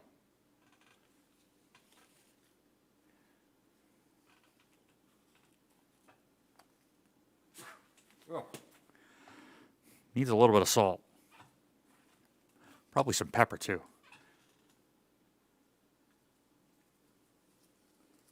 I'll tell you what else it says on here. It says throw away, but it doesn't say how far.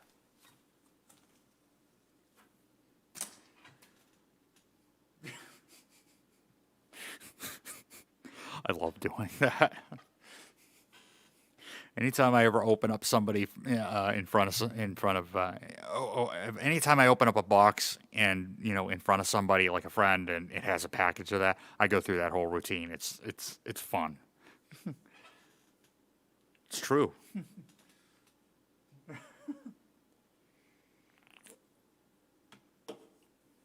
So now what I'll do is we'll go ahead and unplug this. I'll throw it in the case. Well, not throw it in the case. I'll place it in the case, and we'll see how it fits. First thing I'm going to do is go ahead and mute channels 3 and 4, which is where I have the RD-88 plugged in.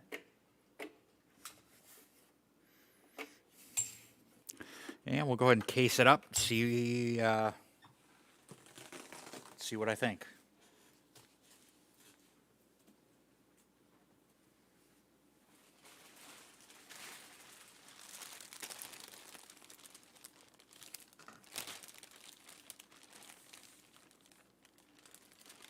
Oh, and to avoid danger, keep away from babies and children. So really, I shouldn't be playing with this either.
Stay.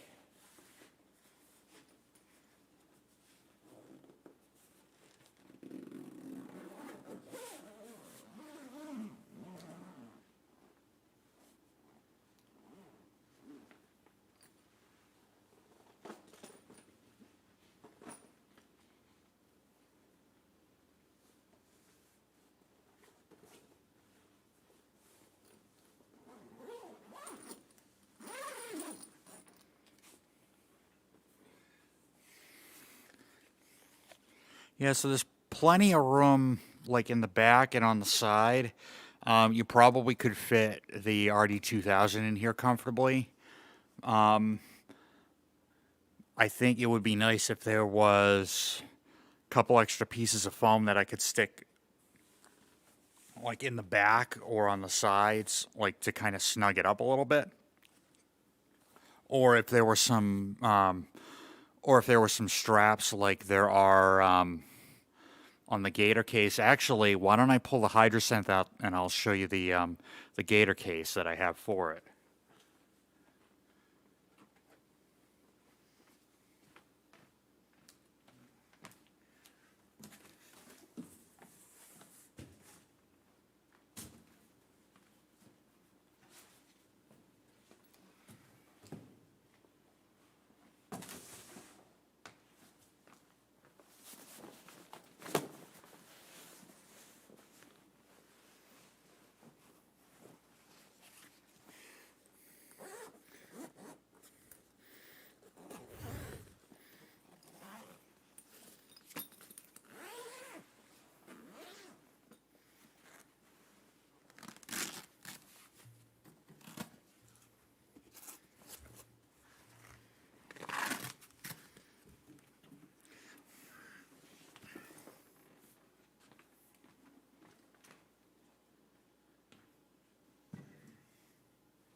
So this is the Gator GKB 76. They make them in a lot of different sizes. Some of them they make in a slim size. I think the 88 and the 61 both come in a slim. And I need to eventually get the 61 for my Yamaha MX. But overall, this is a nice bag. Like the Roland, it has a mesh front pocket here. You can put stuff in.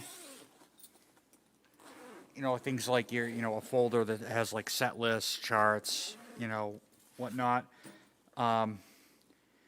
Good open compartment here for, like I said, cables, pedals, things of that sort.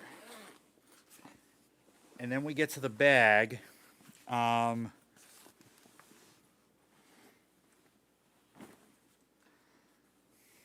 This one has got some. This one's got some good padding. I would say maybe a little less than the Roland bag, but it does have these padded straps here where you can really secure the keyboard down and get it nice and snug inside the case. That I like a lot. Matter of fact, I have an onstage bag that has these as well. So no, it's not the onstage bag. It's the SKB one that we have for the montage for the M8X.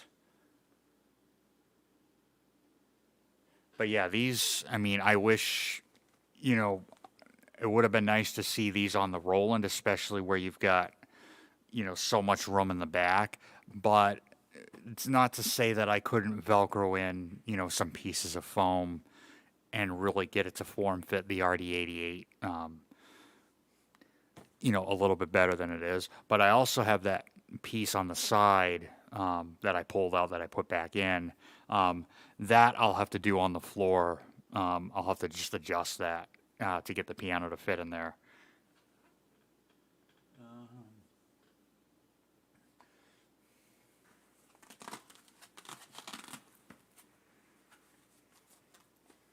But yeah, this is a nice bag. Yeah,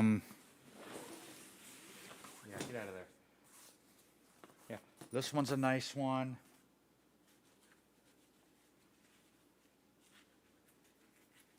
What I do like about this one over the Gator is the Gator does have padded handles, but it would be nice to be able to Velcro them together like this. This one feels all right.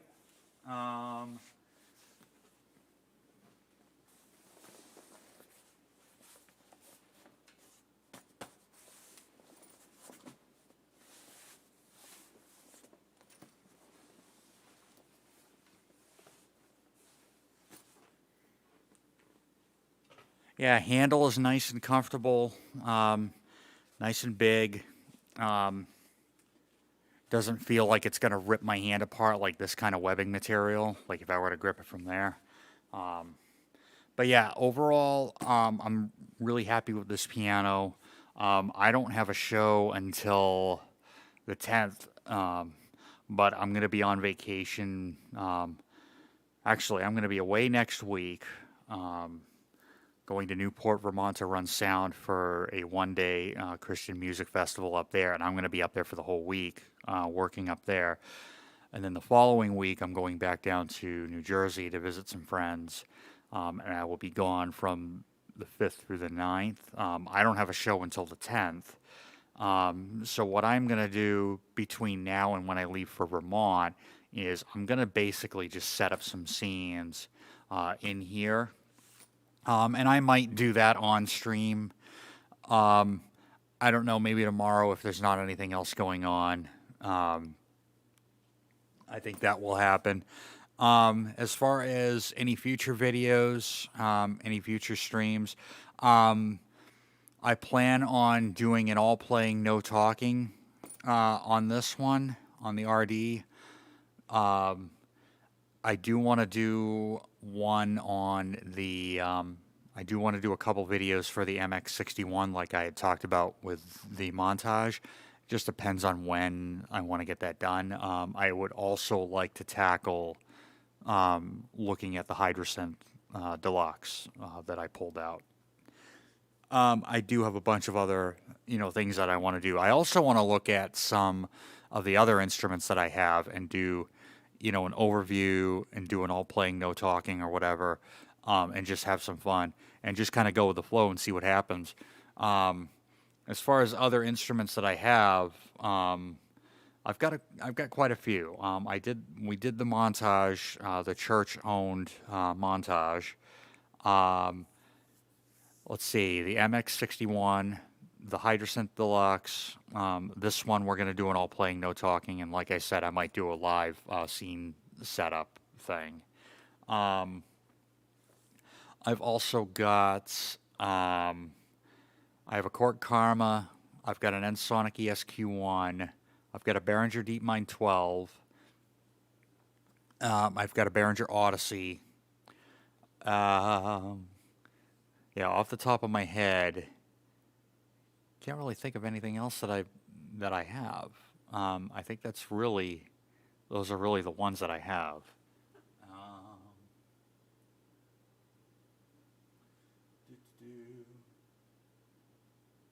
Yeah, Gator cases are really nice. Like I said, that GKB76 is nice. I feel like I have another one, but I can't remember. I do have one of their keyboard stands, the Framework stand. Very, very solid stand. It's kind of like an X style. It is an X style stand. The only thing I don't like about it is the second tier is like way too high. It's fine if you've got the montage, or a big 88 underneath it, then the height doesn't really matter. But if you put like say the Hydra on the bottom and say a DeepMind 12 on the top, then the gap is a little too much, and there's no way to adjust that at all.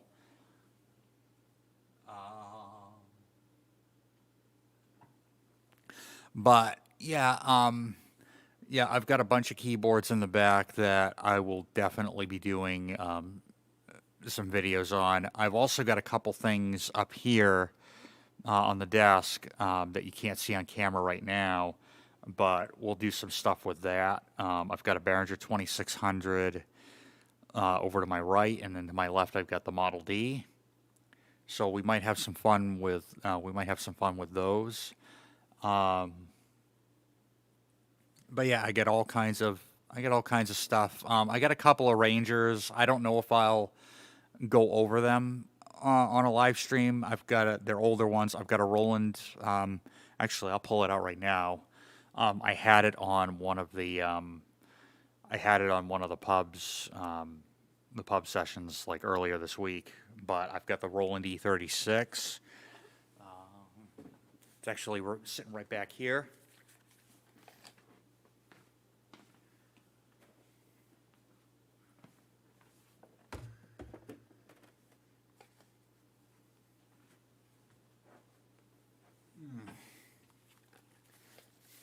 So I have this one. Yeah, Geno's 2 ain't gonna happen unless, somebody wants to send me one, and then I don't know, blow it up.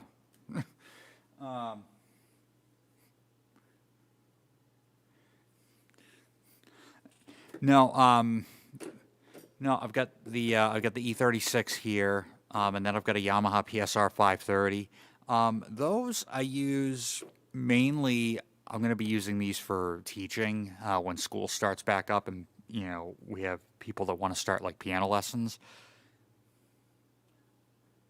But it's nice to have something with built-in speakers that I can just turn on and then just set them up side by side. So I'll play this one, the student will play the Yamaha, and then we just basically work side by side. So that's where these really come in handy. And then the same thing with having, built-in speakers. I could just turn it on and play. Or if I feel like playing along with something, I could just fire up the arranger function here, which is actually not bad. It's just fun to play around with, just start, quickly start a drum groove, and get some inspiration flowing. That's really all I use it for. Playing out will probably never happen, um, with an arranger.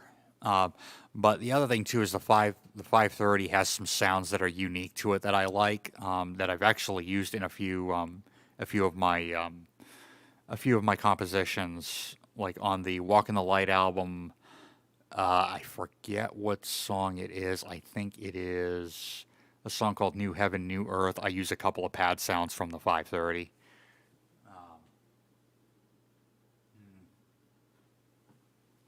Yeah, they can. Here's the thing with arrangers. We do make fun of them, and the reason we make fun of them really is the price tag, for what you're getting.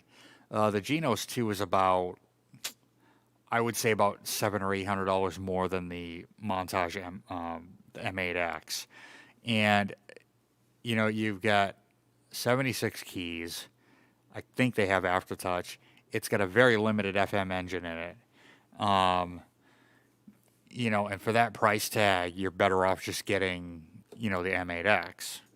Um, or just stepping down, saving about $3,000 and getting the high-end PSR, like the SX900 or whatever the top model is.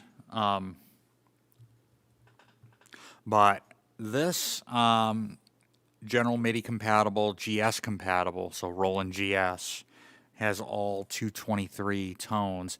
Doesn't have all the sound effects in it as we've discovered, as I've discovered a couple nights ago or whatever. Um, but it's just quick to get around. It does sound really good. This was made in '93, and I got it for a steal. I normally see a Roland E Series keyboard probably going for around the $200 range on the low end for a low end model, like the E5, the E10, the 15, the 16, sometimes the 20. When you get up to things like the like the higher end, like the 56, the 68, the 86, and the 96, then you're talking at least $400 to $500. I wouldn't mind getting the E96, for that, for like 500, if I can get a good deal on one. Just to play around with, because these GS sounds do sound really good. Um,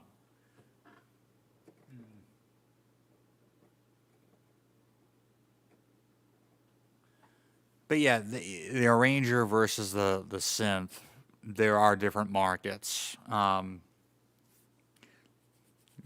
I mean, obviously, as we've talked about many, many, many times, um, there is a market for arrangers. Um, just somebody like me would never be able to afford a $5,000 arranger. Or the other thing too that I have to look at is how much of it am I going to use, to justify spending that money. Like, for example, um, if I had the means to get an RD-2000 versus the 88, how much of the extended features of the 2000 am I going to use? Like, especially like it's got the 9 sliders on it that can act as, drawbars for the organ sounds. I'm never going to use it for organ because I've got the VR760 for that. And then the main stage features, I'm never going to use those.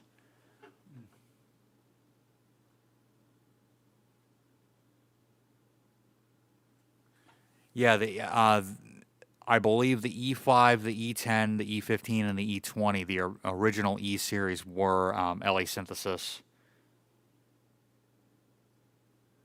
Um, when you get to the 16, the 28, the 36, the 56, the 68, the 86, and the 96, then you're getting into, like, probably sample playback, GMGS, like Sound Canvas kind of stuff. Um,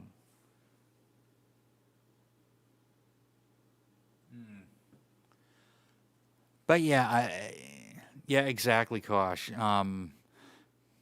Like like when the church were looking at replacing the CP300, I had initially suggested the CK88, knowing what our budget was.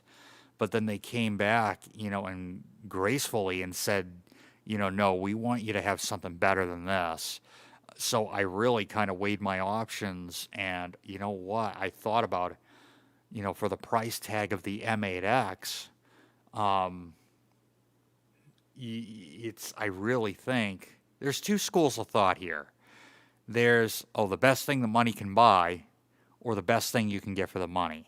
The best thing money can buy would have been a Nord stage, but I don't like Nord, and I don't think it's the best thing money can buy. I thought about the M8X because, to me, with everything that it offers at the quality that Yamaha puts into that instrument, everything from the action to the features, like to the poly aftertouch, to the 3 synth engines, to however many possibilities it has, to that extra screen, the sub screen for like quick editing, on the fly. I really felt like, at 4,500, it was the best thing we could get for the money. And I still stand by that. I encourage anybody that's looking into a synth like that, especially for things like sound design and live performance, songwriting to an extent. If you go to a DAW, I can't say enough good things about the M8X. That is a beautiful instrument.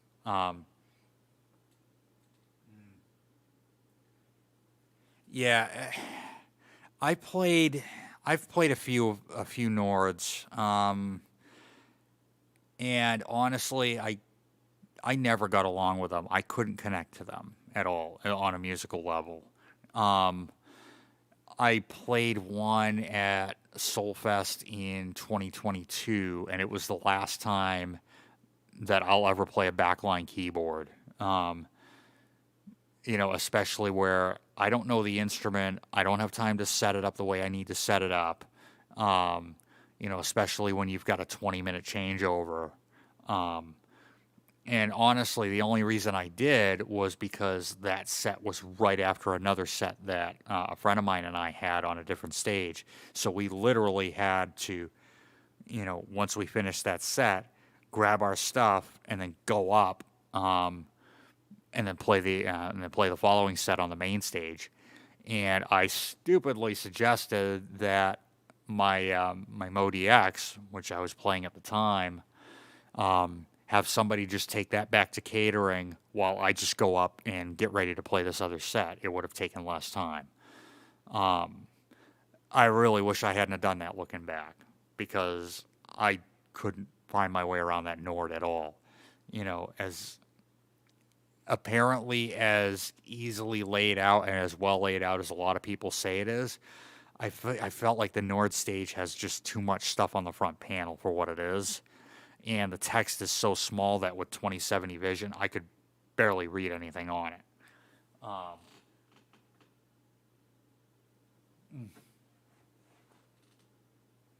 Yeah, it is a heavy beast. The M8X clocks in at around 60 pounds. So, yeah, about 29K, 29 kilo. Keeps me in shape, I will say that. But the other thing, too, about gigging with a heavier instrument, even this one at about, 29 pounds, I'll take it over something that weighs like, 15 or 20. Now, that's kind of hypocritical to say because I play out with an MX61, but I'm not doing anything heavy-handed on it, for what I use that for. I really use that for Mellotron sounds. And I've got one performance that I use with the one band where it's split like down the middle. So, 30 keys over here, 31 keys over here. I've got a Mellotron strings on the left hand and a Mellotron flute on the right. Which is also hypocritical because I don't like playing split keyboard live because I never remember where it is. But I will make the exception in this case based on the fact that the original Mellotron did not have a 61 note range. It had a 41 note, or a 40 note, right around there. So right around the mid-range. And that's where I want to stick to when I'm playing, Mellotron sounds. So it made sense for me to set up a performance to where, all right, I've got two sounds ready to go on this one keyboard. That's all it's going to do. And it just sits on top of the stand. And again, I don't do anything like, palm glissandos like on a Hammond organ, where I need a heavy keyboard that's not going to slide off the stand when I do that kind of stuff, which is why I have the VR760.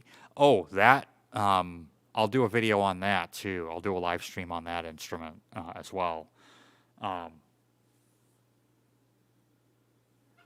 I've never played any. I haven't played any sequential stuff, so I can't really give you a thought on it. I do want to try some though. I would like to try the. I would like to try the Teo 5, the new Oberheim. Even though I think that's Oberheim. I would like to try the. I would like to try the new Prophet 5 V4, the Rev 4, the Take 5, the Pro 3. I would like to try some.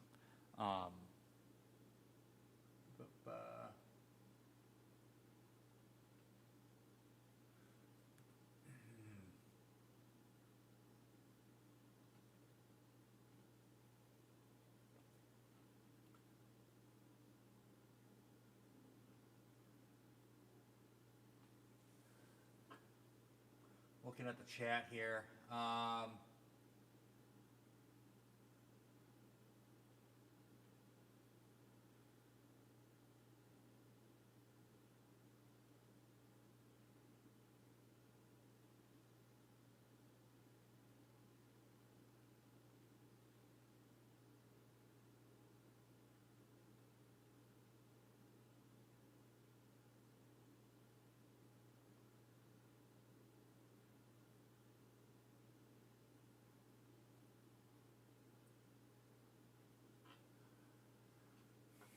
Oh, the GT.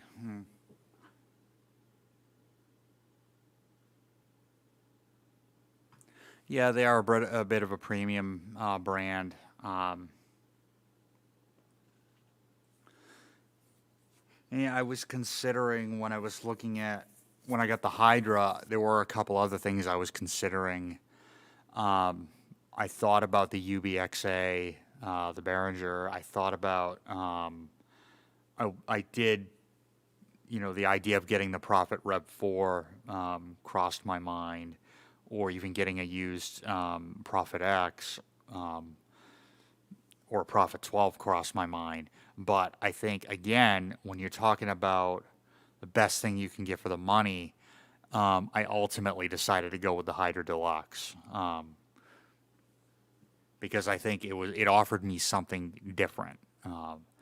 It offered me something very different than, say, what an analog poly does. And I've already got an analog poly in the DeepMind 12, while it's a totally different beast than, say, the Prophet. It's still an analog poly. I could still get it to do, the things that I want to do with it. Although speaking on that, I do want to replace some slider caps eventually, because one of them ended up going missing during transport to a gig years ago, and I could never find a replacement for. So what I might do is just take all the slider caps off the DeepMind and just put some different ones on.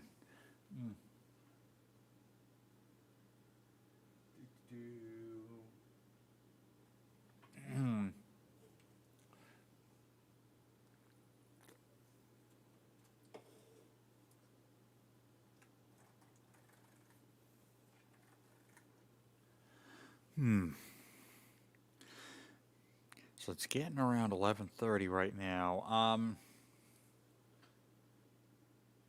Yeah, I've been live for about 2:16. We had another, So guys, I think I'm gonna call it here. And like I said, the RD-88 EX is going to be a keeper for me. I'm going to eventually, I don't know when, Might be later tonight, might be tomorrow, depending on my schedule, but I'll do an all playing, no talking on it.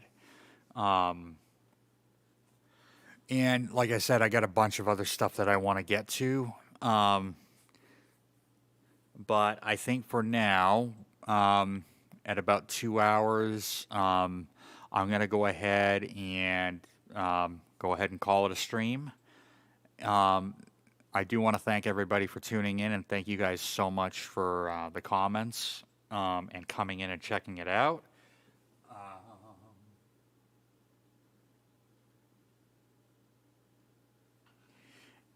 Yeah, it depends. The Nord Stage 4, I don't have any interest, to be honest. I just really don't. It's not for me. I'm gonna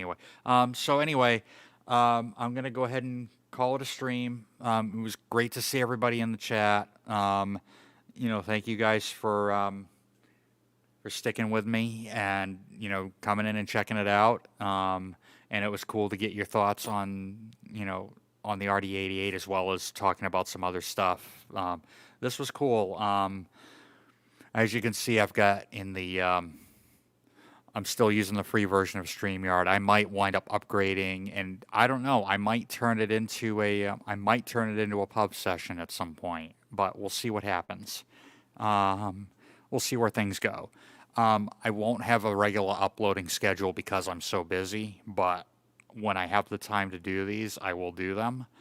And then I've got a couple other things that I'll, talk about too, as well. So thank you all for tuning in. Thank you guys for watching. Anybody that watches this on replay, thank you so much for watching. And I will see you all later on. Take care, everybody.